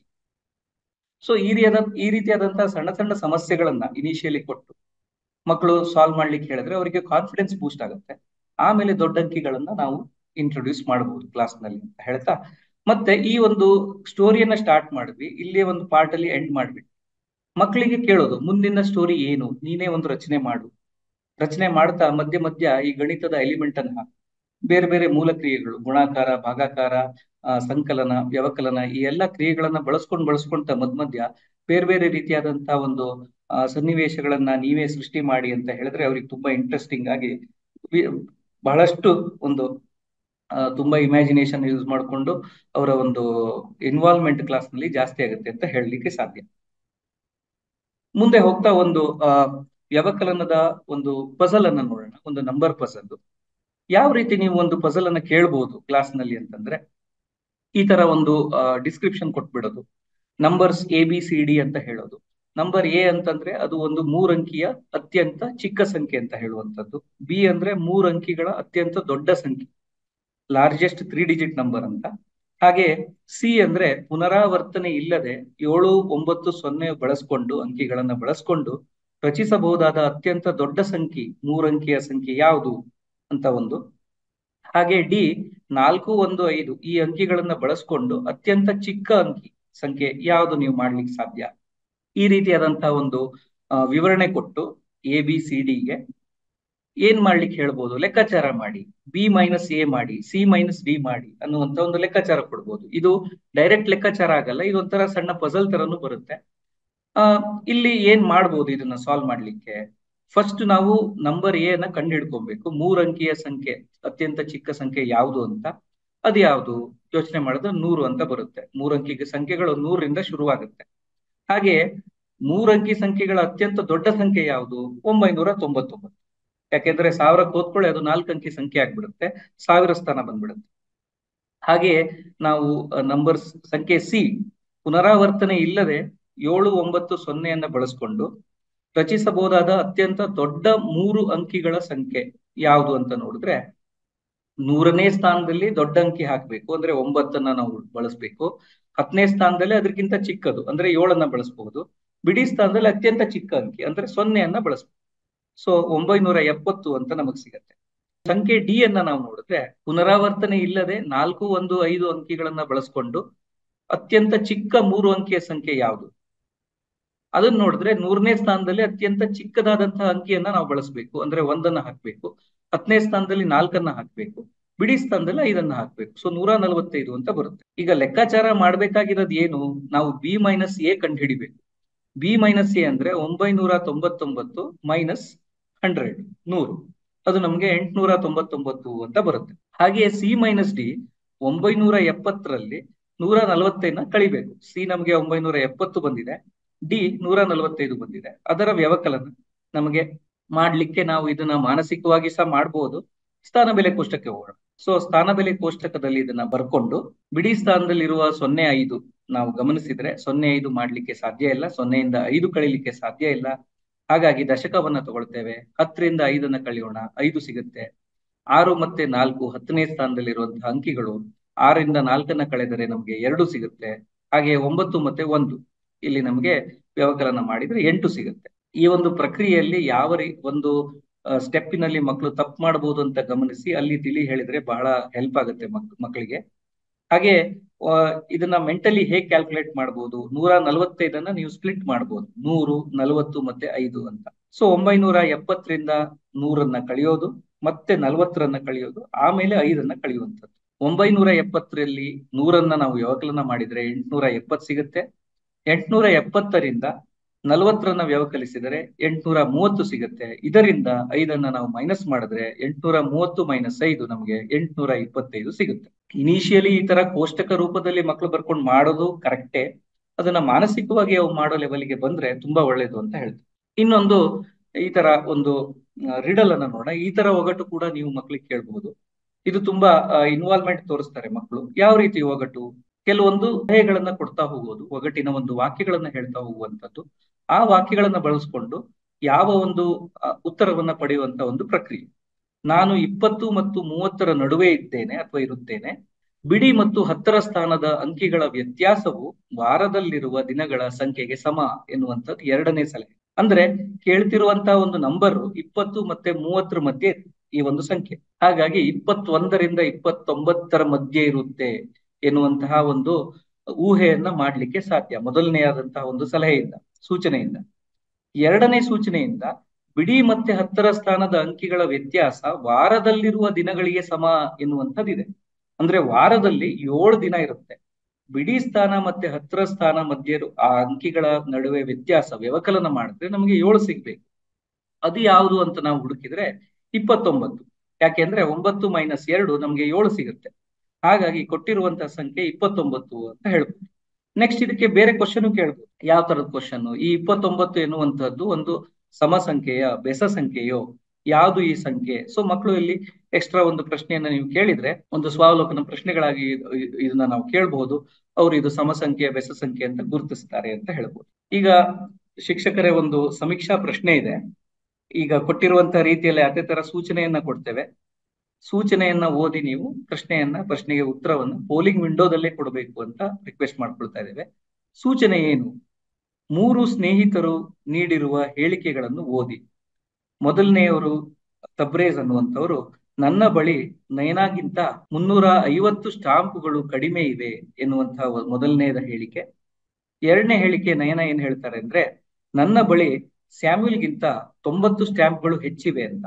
ಸ್ಯಾಮ್ಯುಲ್ 3ನೇ ಹೇಳಿಕೆ, ನನ್ನ ಬಳಿ 310 ಸ್ಟ್ಯಾಂಪುಗಳು ಇವೆ. ತಬ್ರೇಜ್ ಬಳಿ ಎಷ್ಟು ಸ್ಟ್ಯಾಂಪ್ ಇದೆ ಎನ್ನುವಂಥದ್ದು ಪ್ರಶ್ನೆ. ಇದಕ್ಕೆ ಆಪ್ಷನ್ಗಳು: ಆಪ್ಷನ್ ಎ 100 ಇದೆ, option B 25, option C 30, option D 50. ಇದಕ್ಕೆ ಉತ್ತರ ಯಾವುದು ಅಂತ ನೋಡೋಣ. ಆಪ್ಷನ್ ಡಿ 50 ಎನ್ನುವಂತಹದ್ದು ಸರಿಯಾದ ಉತ್ತರ. ಪರಿಹಾರ ಹೇಗೆ ಉತ್ತರ ಬಂತು ಅಂತ ನೋಡೋಣ. ಸ್ಯಾಮ್ಯುಯಲ್ ಬಳಿ ಆ ಹೇಳಿಕೆಗಳು ಹೇಗೆ ಇದ್ವು ಅಂದ್ರೆ, ಸ್ಯಾಮ್ಯುಯಲ್ ಬಳಿ ಸ್ಟಾಂಪ್ ಸಂಖ್ಯೆ ಎಷ್ಟಿತ್ತು ಅಂತ ನಮ್ಗೆ ಗೊತ್ತಿತ್ತು, ಅಲ್ಲಿಯ ಒಂದು ಪ್ರಶ್ನೆಯಲ್ಲಿ ಕೊಟ್ಟಿತ್ತು. ಅದು 310 ಆಗಿತ್ತು. ಹಾಗೆಯೇ ನಯನಾ ಹತ್ರ ಎಷ್ಟು ಸ್ಟ್ಯಾಂಪ್ ಇತ್ತು ಅಂತಂದ್ರೆ ಅದು 90 ಜಾಸ್ತಿ ಇತ್ತು ಸ್ಯಾಮ್ಯುಲ್ಗಿಂತ. ಹಾಗಾಗಿ 310ಕ್ಕೆ ನಾವು 90ನ್ನ ಸೇರಿಸ್ತೇವೆ. ಸಂಕಲನ ಮಾಡಿದಾಗ ನಮಗೆ 400 ಅಂತ ಸಿಗುತ್ತೆ. ತಬ್ರೇಜ್ ಬಳಿ ಇರುವಂತ ಸ್ಟಾಂಪ್ ಸಂಖ್ಯೆ ಎಷ್ಟು? ತಬ್ರೇಜ್ ಏನ್ ಹೇಳಿದ್ರು, ನಮಗೆ 400ರಲ್ಲಿ 350ನ್ನ ಕಳಿಬೇಕು, ಆವಾಗ ನಮಗೆ 50 ಅಂತ ಸಿಗುತ್ತೆ ಅಂತ. ಸೊ ತಬ್ರೇಜ್ ಬಳಿ ಇರುವಂತಹ ಸ್ಟಾಂಪ್ಗಳ ಸಂಖ್ಯೆ 350 ಅಂತ ನಮಗೆ ಸಿಗುತ್ತೆ. 5ನೇ ತರಗತಿ ಫಲಿತಾಂಶ ಈ ರೀತಿ ಇದೆ: ಸಂಖ್ಯೆಗಳ ಸಂಕಲನ ಮತ್ತು ವ್ಯವಕಲನ ಆಧರಿಸಿದ ಸಮಸ್ಯೆಗಳನ್ನು ಪರಿಹರಿಸು. ಹಂಗಂದ್ರೆ ಇವಾಗ ಅಡಿಷನ್ ಮತ್ತೆ ಸಬ್ಟ್ರಾಕ್ಷನ್ ವರ್ಡ್ ಪ್ರಾಬ್ಲಮ್ಸ್ ಅಲ್ಲಿ ಯಾವ ತರ ನಾವು ಸಾಲ್ವ್ ಮಾಡ್ಬೋದು ಅಂತ ಈ ರೀತಿ ತರಗತಿ 5 ಇದೆ. ಸೊ ಇದನ್ನ ನೋಡಕ್ ಮುಂಚೆ ನಾವು ಒಂದಷ್ಟು ಕಾನ್ಸೆಪ್ಟ್ಸ್ ವಿದ್ಯಾರ್ಥಿಗಳಿಗೆ ತಿಳಿದಿರ್ಬೇಕಾಗುತ್ತೆ. 5 ಅಂಕಿ ಸಂಖ್ಯೆಗಳ ಸ್ಥಾನ ಬೆಲೆ ಕೋಷ್ಟಕ, ಸೊ ಅದರ ಬಗ್ಗೆ ಅವ್ರಿಗೊಂದು ಪರಿಚಯ ಇರಬೇಕು, ಅದ್ರ ಬಗ್ಗೆ ಗೊತ್ತಿರಬೇಕು. ಮತ್ತೆ ಸಂಖ್ಯೆಗಳ ವಿಸ್ತರಣ ರೂಪ, ಅಂದ್ರೆ ಇವಾಗ ಯಾವ್ದೋ ಒಂದು ಸಂಖ್ಯೆ ಕೊಟ್ರೆ, 5 ಅಂಕಿಯ ಸಂಖ್ಯೆಯನ್ನು ಕೊಟ್ರೆ ಅದನ್ನ ವಿಸ್ತಾರದ ರೂಪದಲ್ಲಿ ಹೇಗೆ ಬರಿಬೇಕು ಅಂತ ಅವ್ರಿಗೆ ಗೊತ್ತಿರ್ಬೇಕಾಗುತ್ತೆ. ಮತ್ತೆ 2 ಸಂಖ್ಯೆಗಳನ್ನು ಯಾವುದೇ ಕ್ರಮದಲ್ಲಿ ಬರೆದರೂ ಸಂಕಲನ ಮಾಡುತ್ತಾರೆ. ಇವಾಗ 2 ಸಂಖ್ಯೆಗಳನ್ನು ಯಾವುದೇ ರೀತಿಯಲ್ಲಿ ಕೊಟ್ಟರು, ಯಾವುದೇ ಕ್ರಮದಲ್ಲಿ ಕೊಟ್ಟಿದ್ರು, ಇವಾಗ ಉದಾಹರಣೆಗೆ 2+3 ಅಂತ ಕೊಟ್ಟಿದ್ರು, ಇಲ್ಲ 3+2 ಅಂತ ಅವ್ರು ಸಂಕಲನ ಮಾಡಿದ್ರೆ ಒಂದೇ ಉತ್ತರ ಬರುತ್ತೆ ಅನ್ನೋ ಒಂದು ಪರಿಕಲ್ಪನೆ ಅವ್ರಿಗೆ ಇರ್ಬೇಕಾಗುತ್ತೆ. ಸಂಖ್ಯೆಗಳನ್ನು ಒಂದರ ಕೆಳಗೆ ಒಂದನ್ನು ಬರೆದಿ ಸಂಕಲನ ಮಾಡುವ ವಿಧ. ಸೊ ಇವಾಗ ಸಂಕಲನ ಮಾಡುವಾಗ ಮೇಲ್ಗಡೆ ನಾವು ಒಂದು ಸಂಖ್ಯೆನ ಹಾಕಿರ್ತೀವಿ, ಅದ್ರ ಕೆಳಗೆ ಸಂಖ್ಯೆಯನ್ನ ಬರ್ಕೋತೀವಿ. ಯಾವ ರೀತಿ ನಾವು ಬರಿಬೇಕು ಅದನ್ನ, ಸೊ ಸ್ಥಾನ ಬಲಕ್ಕೆ ಅನುಗುಣವಾಗಿ, ಇವಾಗ ಪ್ಲೇಸ್ ವ್ಯಾಲ್ಯೂಗೆ ಅನುಗುಣವಾಗಿ ನಾವ್ ಏನ್ ಮಾಡ್ಬೇಕು ಅದನ್ನ ಬರ್ದಿ ಸಂಕಲನ ಮಾಡ್ಬೇಕಾಗಿರುತ್ತೆ. ಅದರ ಪರಿಕಲ್ಪನೆಯನ್ನು ಅವ್ರಿಗೆ ಗೊತ್ತಿರ್ಬೇಕಾಗುತ್ತೆ. ಮತ್ತೆ ದಶಕ ಸಹಿತ ಸಂಕಲನದ ಪರಿಕಲ್ಪನೆ, ಸೊ ಕ್ಯಾರಿ ಫಾರ್ವರ್ಡ್. ಸೊ ಸಂಕಲನ ಮಾಡುವಾಗ ಅವ್ರಿಗೆ ದಶಕ ಹೆಂಗೆ ತಗೋಬೇಕು, ಯಾವ ಅಂಕಿಯನ್ನು ದಶಕವಾಗಿ ತಗೋಬೇಕು ಅನ್ನುವ ಒಂದು ಐಡಿಯಾನು ಅವ್ರಿಗೆ ಇರ್ಬೇಕಾಗುತ್ತೆ. ಸೊ ಇಷ್ಟು ವಿಷಯಗಳು ಗೊತ್ತಿದ್ರೆ ಅವ್ರಿಗೆ ಒಂದು ವ್ಯಾಖ್ಯ ರೂಪದ ಸಮಸ್ಯೆಯನ್ನು ಪರಿಹರಿಸಲು ಸುಲಭ ಆಗುತ್ತೆ. ಸೊ ಅದರಲ್ಲಿ ಈ ತರ ಪದ ಸಮಸ್ಯೆಯನ್ನು ಪರಿಹರಿಸಲು ವಿಭಿನ್ನ ವಿಧಗಳಿದಾವೆ. ಸೊ ಮೊದಲನೇ ಒಂದು ಉದಾಹರಣೆ ಮುಖಾಂತರ ನೋಡೋಣ. ಒಂದು 2+3, ಸೊ ಈ ತರ ಒಂದು ಸಮಸ್ಯೆ ಇದೆ. ಅದನ್ನ ಸಾಲ್ವ್ ಮಾಡಲು ಮೊದಲನೇ ವಿಧಾನ ನೋಡಿದ್ರೆ ಚಟುವಟಿಕೆ ಆಧಾರಿತ ವಿಧ. ಸೊ ಸ್ಟಾರ್ಟಿಂಗ್ ಅಲ್ಲಿ ನೋಡಿದ್ವಿ, ಒಂದು ಕತೆ ಮುಖಾಂತರ ಒಂದು ವ್ಯಾಖ್ಯ ರೂಪದ ಸಮಸ್ಯೆಯನ್ನು ಪರಿಹರಿಸ್ತೀವಿ. ಈ ತರ ಒಂದು ಗುಹೆ ಇತ್ತು, ಒಂದು ಕಾಡಿತ್ತು, ಆ ತರ ಒಂದು ಕತೆ ಹೇಳುವ ಮುಖಾಂತರ ಮಾಡಿದ್ವಿ. ಇಲ್ಲಾಂದ್ರೆ ಒಂದು ಚಟುವಟಿಕೆ ಮಾಡಿ ಆ ಚಟುವಟಿಕೆಯನ್ನು ಕನೆಕ್ಟ್ ಮಾಡಿ ಆ ಪದರೂಪದ ಸಮಸ್ಯೆಯನ್ನು ಅರ್ಥ ಮಾಡ್ಲಿಕ್ಕೆ ನಾವು ಟ್ರೈ ಮಾಡ್ಬೋದು. ಸೊ ಇಲ್ಲಿ 2 ಮತ್ತೆ 3, ಸೊ ಇಲ್ಲಿ ಚಟುವಟಿಕೆ ಮುಖಾಂತರ ಮಾಡೋಕೆ ನಾವ್ ಏನ್ ಮಾಡ್ಬೋದು ಅಂದ್ರೆ, ಅದನ್ನ 2 ಸೇಬು ಹಣ್ಣುಗಳನ್ನು ತಗೊಂಡಿದೀವಿ, ಮತ್ತೆ ಅದಾದ್ಮೇಲೆ ಅದ್ರ ಜೊತೆ ಒಂದು 3 ಸೇಬು ಹಣ್ಣುಗಳನ್ನು ತಗೊಂಡ್ಬಿಟ್ಟು ಅದರಲ್ಲಿ ಒಟ್ಟು ಸೇಬು ಹಣ್ಣುಗಳು ಎಷ್ಟಿರ್ತವೆ ಅಂತ ನೋಡೋದಾಗಿದ್ರೆ 5 ಸೇಬು ಹಣ್ಣುಗಳು ಇರುತ್ತವೆ ಅಂತ ಅವ್ರಿಗೆ ಹೇಳ್ಬೋದು. ಈ ರೀತಿ ಒಂದು ಆಕ್ಟಿವಿಟಿ ಮುಖಾಂತರ ಹೇಳ್ಬೋದು. ಇನ್ನೊಂದು ವಿಧ ನೋಡೋದಾಗಿದ್ರೆ ಚಿತ್ರ ಆಧಾರಿತ ಒಂದು ಮೆಥಡ್ ಇದೆ. ಆ ಚಿತ್ರ ಆಧಾರಿತ ವಿಧ ಹೆಂಗೆ ಅಂದ್ರೆ, ಇವಾಗ ನಮ್ಗೆ ಸೇಬು ಹಣ್ಣುಗಳು ಇಲ್ಲ, ಯಾವ್ದೋ ಒಂದು ವಸ್ತು ಸಿಗ್ತಾ ಇಲ್ಲ ಅಂತ ಹೇಳುವಾಗ, ಇವಾಗ ಹಣ ಆಗಿರ್ಲಿ, ಒಂದು 1000 ನೋಟು, ಆ ನೋಟನ್ನ ತಗೊಂಬಂದು ಅವ್ರು ಡೈರೆಕ್ಟ್ ಆಗಿ ತೋರ್ಸಕ್ ಆಗಲ್ಲ ಅಂದ್ರೆ ನಾವು ಅದನ್ನ ಒಂದು ಚಿತ್ರ ರೂಪದಲ್ಲಿ ತೋರಿಸ್ಬೋದು. ಸೊ ಸೇಬು ಹಣ್ಣಿನ ಚಿತ್ರವನ್ನು ಬಿಡಿಸಿ 2 ಸೇಬು ಹಣ್ಣಿನ ಚಿತ್ರ ಮತ್ತೆ 3 ಸೇಬು ಹಣ್ಣಿನ ಚಿತ್ರ ಎರಡನ್ನೂ ಸೇರಿಸುವಾಗ ಎಷ್ಟಾಗುತ್ತೆ ಅಂತ ಅವ್ರಿಗೆ ಹೇಳ್ಕೊಡ್ಬೋದು. ಸೊ ಇದನ್ನ ನಾವು TLMs ಆಗಿ, ಫ್ಲಾಶ್ ಕಾರ್ಡ್ಸ್ ಆಗಿ, ಪರ್ಮನೆಂಟ್ TLMs ಆಗಿ ಫ್ಲಾಶ್ ಕಾರ್ಡ್ ಅಲ್ಲಿ ನಾವು ಈ ತರ ಚಿತ್ರವನ್ನು ಬಿಡಿಸಿ ಇಟ್ಕೊಂಡಿದ್ರೆ ಅದನ್ನ ಬೇರೆ ಬೇರೆ ಪದ ರೂಪದ ಸಮಸ್ಯೆಗೆ ನಾವು ಬಳಸ್ಬೋದು. ಮತ್ತೆ ಇನ್ನೊಂದು ವಿಧ ಅಂತ ನೋಡುವಾಗ ಚಿಹ್ನೆ ಅಥವಾ ಭಾಷೆ ಆಧಾರಿತ ವಿಧ. ಸೊ ಚಿಹ್ನೆ ಮತ್ತೆ ಭಾಷೆ ಆಧಾರಿತ ವಿಧದಲ್ಲಿ ಏನು ಅಂದ್ರೆ 2+3 ಡೈರೆಕ್ಟ್ ಆಗಿ ನಾವು ಆ ಅಂಕಿ ಏನಿದೆಯಲ್ಲ ಅದನ್ನ ಬಳಸಿ ನಾವು ಆ ಸಮಸ್ಯೆಯನ್ನು ಪರಿಹರಿಸ್ತಾ ಇದೀವಿ. 2+3 = 5 ಅಂತ ಬರುತ್ತೆ, ಅದನ್ನ ಡೈರೆಕ್ಟ್ ಆಗಿ ನಾವು ಸಾಲ್ವ್ ಮಾಡ್ತೀವಿ. ಸೊ ಈ ರೀತಿ 3 ವಿಧದಲ್ಲಿ ನಾವು ಪದರೂಪದ ಸಮಸ್ಯೆಯನ್ನು ಪರಿಹರಿಸಬಹುದು. ಮತ್ತೆ ಈ ಪದರೂಪದ ಸಮಸ್ಯೆಯನ್ನು ಪರಿಹರಿಸುವಾಗ ಯಾವ್ಯಾವ ಹಂತಗಳನ್ನು, ಅಂದ್ರೆ ಸ್ಟೆಪ್ಸ್ ಏನೇನು ಫಾಲೋ ಮಾಡ್ಬೇಕು ಅಂತ ನೋಡಿದ್ರೆ ಒಂದಷ್ಟು ಸ್ಟೆಪ್ಸ್ ನ ನಾವು ಇಲ್ಲಿ ಲಿಸ್ಟ್ ಡೌನ್ ಮಾಡ್ಕೊಂಡಿದೀವಿ. ಸೊ ಫಸ್ಟ್ ಆ ಸಮಸ್ಯೆಯನ್ನು ಕರೆಕ್ಟ್ ಆಗಿ ಓದ್ಕೋಬೇಕು. ಸೊ 1 ಇಲ್ಲಾಂದ್ರೆ 2 ಬಾರಿ ಅದನ್ನ ಆ ಪ್ರಾಬ್ಲಮ್ ಸಮಸ್ಯೆ ಏನ್ ಕೊಟ್ಟಿದಾರಲ್ಲ ಅದನ್ನ ಓದ್ಲಿಕ್ಕೆ ಹೇಳ್ಬೇಕಾಗುತ್ತೆ. ಮತ್ತೆ ಎರಡನೇ ಹಂತ ಏನಾಗಿರುತ್ತೆ ಅಂದ್ರೆ, ದತ್ತ ಮಾಹಿತಿಯನ್ನು ಅರ್ಥೈಸಿಕೊಳ್ಬೇಕು. ಅದ್ರಲ್ಲಿ ಏನ್ ಇನ್ಫಾರ್ಮೇಶನ್ ಕೊಟ್ಟಿದ್ದಾರೆ ಅದನ್ನ ನಾವು ಕರೆಕ್ಟ್ ಆಗಿ ಅರ್ಥ ಮಾಡ್ಕೋಬೇಕಾಗುತ್ತೆ. 3ನೇದು ಸಮಸ್ಯೆಯನ್ನು ಅರ್ಥಪೂರ್ವಿತವಾಗಿ ವಿಭಾಜಿಸ್ಬೇಕು. ಅಂದ್ರೆ ಸಣ್ಣ ಸಣ್ಣ ಭಾಗವಾಗಿ ಅದನ್ನ ಕಟ್ ಮಾಡಿ ಇಟ್ಕೋಬೇಕು. ಆಮೇಲೆ ಅದನ್ನ ಅರ್ಥ ಮಾಡ್ಕೊಳ್ಳಿಕ್ಕೆ ಟ್ರೈ ಮಾಡ್ಬೇಕು. ಯಾಕಂದ್ರೆ ಪದರೂಪದ ಸಮಸ್ಯೆ ಅಂದಿದ್ ಕೂಡಲೇ ದೊಡ್ಡ ಸ್ಟೇಟ್ಮೆಂಟ್ ಇರುತ್ತೆ, ಇಲ್ಲ ಪ್ರಾಬ್ಲಮ್ ಇರುತ್ತೆ. ಅದನ್ನ ನೋಡಿದ ಕೂಡಲೇ ಎದರ್ದಂಗೆ ಅದನ್ನ ಸಣ್ಣ ಸಣ್ಣ ಭಾಗವಾಗಿ ಕಟ್ ಮಾಡಿ ಅದನ್ನ ಅರ್ಥ ಮಾಡ್ಕೋಬೇಕಾಗುತ್ತೆ. ಮತ್ತೆ ಯಾವ ಮೌಲ್ಯವನ್ನು ಲೆಕ್ಕಾಚಾರ ಮಾಡ್ಬೇಕು ಎಂಬುದನ್ನು ಗುರುತಿಸ್ಬೇಕು. ಸೊ ಏನನ್ನ ನಾನು ಕಂಡುಹಿಡಿಬೇಕು, ಇಲ್ಲಿ ಮೊತ್ತವನ್ನು ಕಂಡುಹಿಡಿಬೇಕಾ, ಇಲ್ಲ ನಾನಲ್ಲಿ ವ್ಯವಕಲನ ಮಾಡ್ಬೇಕು, ಏನನ್ನು ಕಂಡುಹಿಡಿಬೇಕು ಅನ್ನೋದನ್ನ ಅವರು ಫಸ್ಟ್ ಐಡೆಂಟಿಫೈ ಮಾಡ್ಕೋಬೇಕಾಗುತ್ತೆ. ಮತ್ತೆ ಪರಿಹಾರದ ಹಂತಗಳನ್ನು ಯೋಜಿಸ್ಬೇಕು. ಯಾವ ರೀತಿ ನಾನು ಕ್ಯಾಲ್ಕುಲೇಷನ್ ಮಾಡ್ಬೇಕಾಗುತ್ತೆ, ಏನೇನ್ ಸ್ಟೆಪ್ ನಾನು ಫಾಲೋ ಮಾಡ್ಬೇಕು ಅಂತ ಮಾನಸಿಕವಾಗಿ ಅವರು ಒಂದು ಪ್ಲಾನ್ ನ ಮಾಡ್ಕೋಬೇಕಾಗುತ್ತೆ. ಅದಾದ ನಂತರ ಅದನ್ನ ಪರಿಹರಿಸಿ ಅದನ್ನ ವೆರಿಫೈ ಮಾಡ್ಬೇಕು. ಅದನ್ನ ಸಾಲ್ವ್ ಮಾಡ್ತಾರೆ. ಅದು ಸಾಲ್ವ್ ಮಾಡಿದ ಉತ್ತರ ಕರೆಕ್ಟ್ ತಪ್ಪಾ ಅಂತ ಅವರು ವೆರಿಫೈ ಮಾಡುವಾಗ ಅದು ಈಸಿ ಆಗುತ್ತೆ. ಸೊ ಈ ರೀತಿ 6 ಬೇರೆ ಬೇರೆ ಸ್ಟೆಪ್ಸ್ಗಳನ್ನ ಅವರು ಪ್ರಾಬ್ಲಮ್ ಸಾಲ್ವ್ ಮಾಡಕ್ಕೆ ಯೂಸ್ ಮಾಡಬಹುದು. ಇಲ್ಲಿ ನಾವು ಒಂದು ಉದಾಹರಣೆಯನ್ನು ತಗೊಂಡಿದ್ದೀವಿ. ಸುನಂದ ಸೋಮವಾರ 30 ರೂಪಾಯಿ ಮತ್ತು ಮಂಗಳವಾರ 40 ರೂಪಾಯಿಯನ್ನು ಬ್ಯಾಂಕ್ ಖಾತೆಯಲ್ಲಿ ಜಮಾ ಮಾಡಿದಳು. ಅವಳು ಬ್ಯಾಂಕ್ ಖಾತೆಯಲ್ಲಿ ಜಮಾ ಮಾಡಿದ ಒಟ್ಟು ಹಣವು ಕಂಡುಹಿಡಿಯಿರಿ. ಸೊ ಈ ರೀತಿ ಈ ಪದರೂಪದ ಸಮಸ್ಯೆ ಇದೆ. ಸೊ ಇಲ್ಲಿ ನಾವು ಸಣ್ಣ ಸಂಖ್ಯೆಯನ್ನು ತಗೊಂಡಿದೀವಿ. ಯಾಕಂದ್ರೆ ಯಾವಾಗ್ಲೂ ಯಾವುದೇ ಒಂದು ಕಾನ್ಸೆಪ್ಟ್ ಸ್ಟಾರ್ಟ್ ಮಾಡುವಾಗ ಒಂದು 2 ಅಂಕಿಯ ಸಂಖ್ಯೆಯನ್ನು ತಗೊಂಡು ಅದಾದ್ಮೇಲೆ 3 ಅಂಕಿ ಇಲ್ಲ 4 ಅಂಕಿ ಆ ರೀತಿಯಲ್ಲಿ ನಾವು ಅವ್ರಿಗೆ ಹೇಳ್ಕೊಡ್ಬೋದು. ಸೊ ಇಲ್ಲಿ ಪ್ರಶ್ನೆಯನ್ನು ನಾವು ಸ್ಟಾರ್ಟಿಂಗ್ ಹೇಳಿದ್ದಾಗೆ ಏನ್ ಮಾಡ್ತೀವಿ, ಮತ್ತೆ ಇನ್ನೊಂದ್ಸತಿ ಆ ಪದರೂಪದ ಸಮಸ್ಯೆಯನ್ನು ಓದ್ಬಿಟ್ಟು ಅರ್ಥ ಮಾಡ್ಕೋಬೇಕು. ಅರ್ಥ ಮಾಡ್ಕೊಂಡ ನಂತರ ಇಲ್ಲಿ ಏನನ್ನು ಕಂಡುಹಿಡಿಬೇಕು, ಅವಳು ಜಮಾ ಮಾಡಿದ ಒಟ್ಟು ಹಣ ಎಷ್ಟಿದೆ ಅಂತ ಕಂಡುಹಿಡಿಬೇಕಾಗುತ್ತೆ. ಸೊ ಸ್ಟಾರ್ಟಿಂಗ್ ಅಲ್ಲಿ ಇವಾಗ ಏನು ಪ್ರಾಬ್ಲಮ್ ಅಲ್ಲಿ ಏನ್ ಕೊಟ್ಟಿದಾರಲ್ಲ ಅದನ್ನ ನಾವು ಇಲ್ಲಿ ಬರ್ಕೋಬೇಕಾಗುತ್ತೆ. ಸೊ ಸೋಮವಾರ ಜಮಾ ಮಾಡಿದ ಹಣ ಎಷ್ಟು ಅಂತ ನೋಡಿದ್ರೆ 30 ರೂಪಾಯಿ. ಮತ್ತೆ ಮಂಗಳವಾರ ಜಮಾ ಮಾಡಿದ ಹಣ ಎಷ್ಟಿದೆ ಅಂದ್ರೆ 40 ರೂಪಾಯಿ. ಸೊ ಏನನ್ನು ಕಂಡುಹಿಡಿಬೇಕು, ಸುನಂದ ಜಮಾ ಮಾಡಿದ ಒಟ್ಟು ಹಣ ಎಷ್ಟು ಅಂತ ನೋಡುವಾಗ 2 ಅಮೌಂಟ್ ಅನ್ನು ನಾವು ಸಂಕಲನ ಮಾಡ್ಬೇಕಾಗುತ್ತೆ. 30 + 40. ಸೊ ಎಷ್ಟಾಗಿರುತ್ತೆ 70. ಸೊ ಈ ರೀತಿ ನಾವು ಪ್ರಾಬ್ಲಮ್ ನ ಸಾಲ್ವ್ ಮಾಡಬಹುದು. ಈ ಸಮಸ್ಯೆಯನ್ನು ಬಗೆಹರಿಸಿದ ನಂತರ ಸೊ ನಾವು ಅವ್ರಿಗೆ ವಿದ್ಯಾರ್ಥಿಗಳಿಗೆ ಸ್ವಾವಲೋಕನ ಪ್ರಶ್ನೆಗಳನ್ನ ಕೇಳಬಹುದು. ಸ್ವಾವಲೋಕನ ಪ್ರಶ್ನೆಗಳನ್ನ ಕೇಳುವ ಮುಖಾಂತರ ಏನಾಗುತ್ತೆ, ಅವ್ರಿಗೆ ಈ ಸಮಸ್ಯೆ ಅರ್ಥ ಆಗಿದೆಯಾ, ಈ ಸಂಕಲನ ಮಾಡುವ ವಿಧ ಅರ್ಥ ಆಗಿದೆಯಾ ಇಲ್ವಾ ಅಂತ ಇನ್ನೊಂದ್ಸತಿ ನಾವು ಟೆಸ್ಟ್ ಮಾಡ್ಬೋದು. ಸೊ ಇಲ್ಲಿ ನಾವ್ ಏನ್ ಮಾಡ್ಬೋದು ಅಂದ್ರೆ, ಬ್ಯಾಂಕ್ ಖಾತೆಯಲ್ಲಿ ರೂಪಾಯಿ 100 ಇರಲು ಎಷ್ಟು ಹಣ ಬೇಕು? ಬ್ಯಾಂಕ್ ಅಲ್ಲಿ ಇವಾಗ 70 ರೂಪಾಯಿ ಇದೆ, 100 ರೂಪಾಯಿ ಹಾಕ್ಬೇಕು ಅಂದ್ರೆ ಎಷ್ಟು ಹಣ ಇನ್ನ ಹೆಚ್ಚಿಗೆ ಬೇಕಾಗುತ್ತೆ ಅಂತ ಅವ್ರಿಗೆ ಕೇಳುವ ಮುಖಾಂತರ ನಾವು ಈ ತರ ಒಂದು ಸ್ವಾವಲೋಕನ ಪ್ರಶ್ನೆಯನ್ನು ಕೇಳ್ಬೋದು. ಇನ್ನೊಂದು ಪ್ರಶ್ನೆ ಏನು ಅಂತ ಕೇಳ್ಬೋದು ಅಂದ್ರೆ, 40 ರೂಪಾಯಿಯನ್ನು ಜಮಾ ಮಾಡಲು ವಿಭಿನ್ನ ನೋಟುಗಳು, ಇವಾಗ ಬ್ಯಾಂಕ್ ಅಲ್ಲಿ ಹೋಗಿ 40 ರೂಪಾಯಿ ನೀವು ಜಮಾ ಮಾಡ್ಬೇಕಾಗುತ್ತೆ. ಅದಕ್ಕೆ 10 ರೂಪಾಯಿ ನೋಟುಗಳು ಎಷ್ಟು ಹಾಕ್ಬೇಕಾಗುತ್ತೆ, ಇಲ್ಲ 5 ರೂಪಾಯಿ ನೋಟುಗಳು ಬಳಸಿ ಎಷ್ಟು 5 ರೂಪಾಯಿ ನೋಟುಗಳನ್ನು ಉಪಯೋಗ ಮಾಡ್ಬೇಕು, ಇಲ್ಲ 20 ರೂಪಾಯಿ ನೋಟು, ಈ ರೀತಿ ಬೇರೆ ಬೇರೆ ಸ್ವಾವಲೋಕನ ಪ್ರಶ್ನೆಗಳನ್ನ ಅವ್ರಿಗೆ ಕೇಳ್ಬೋದು. ಸೊ ಇನ್ನೊಂದು ಉದಾಹರಣೆ, ಈ ಉದಾಹರಣೆಯಲ್ಲಿ ನೋಡಿದ್ರೆ 4 ಅಂಕಿ ಸಂಖ್ಯೆಯನ್ನ ನಾವು ಇಲ್ಲಿ ತಗೊಂಡಿದೀವಿ. ಸೊ ಪ್ರಶ್ನೆ ಈ ರೀತಿ ಇದೆ, 1083 ವಾಹನಗಳು ಬೆಳಗ್ಗೆ 5 ಗಂಟೆಯಿಂದ 6 ಗಂಟೆವರೆಗೆ ಹೆದ್ದಾರಿ ಟೋಲ್ ಮೂಲಕ ಹಾದು ಹೋದವು.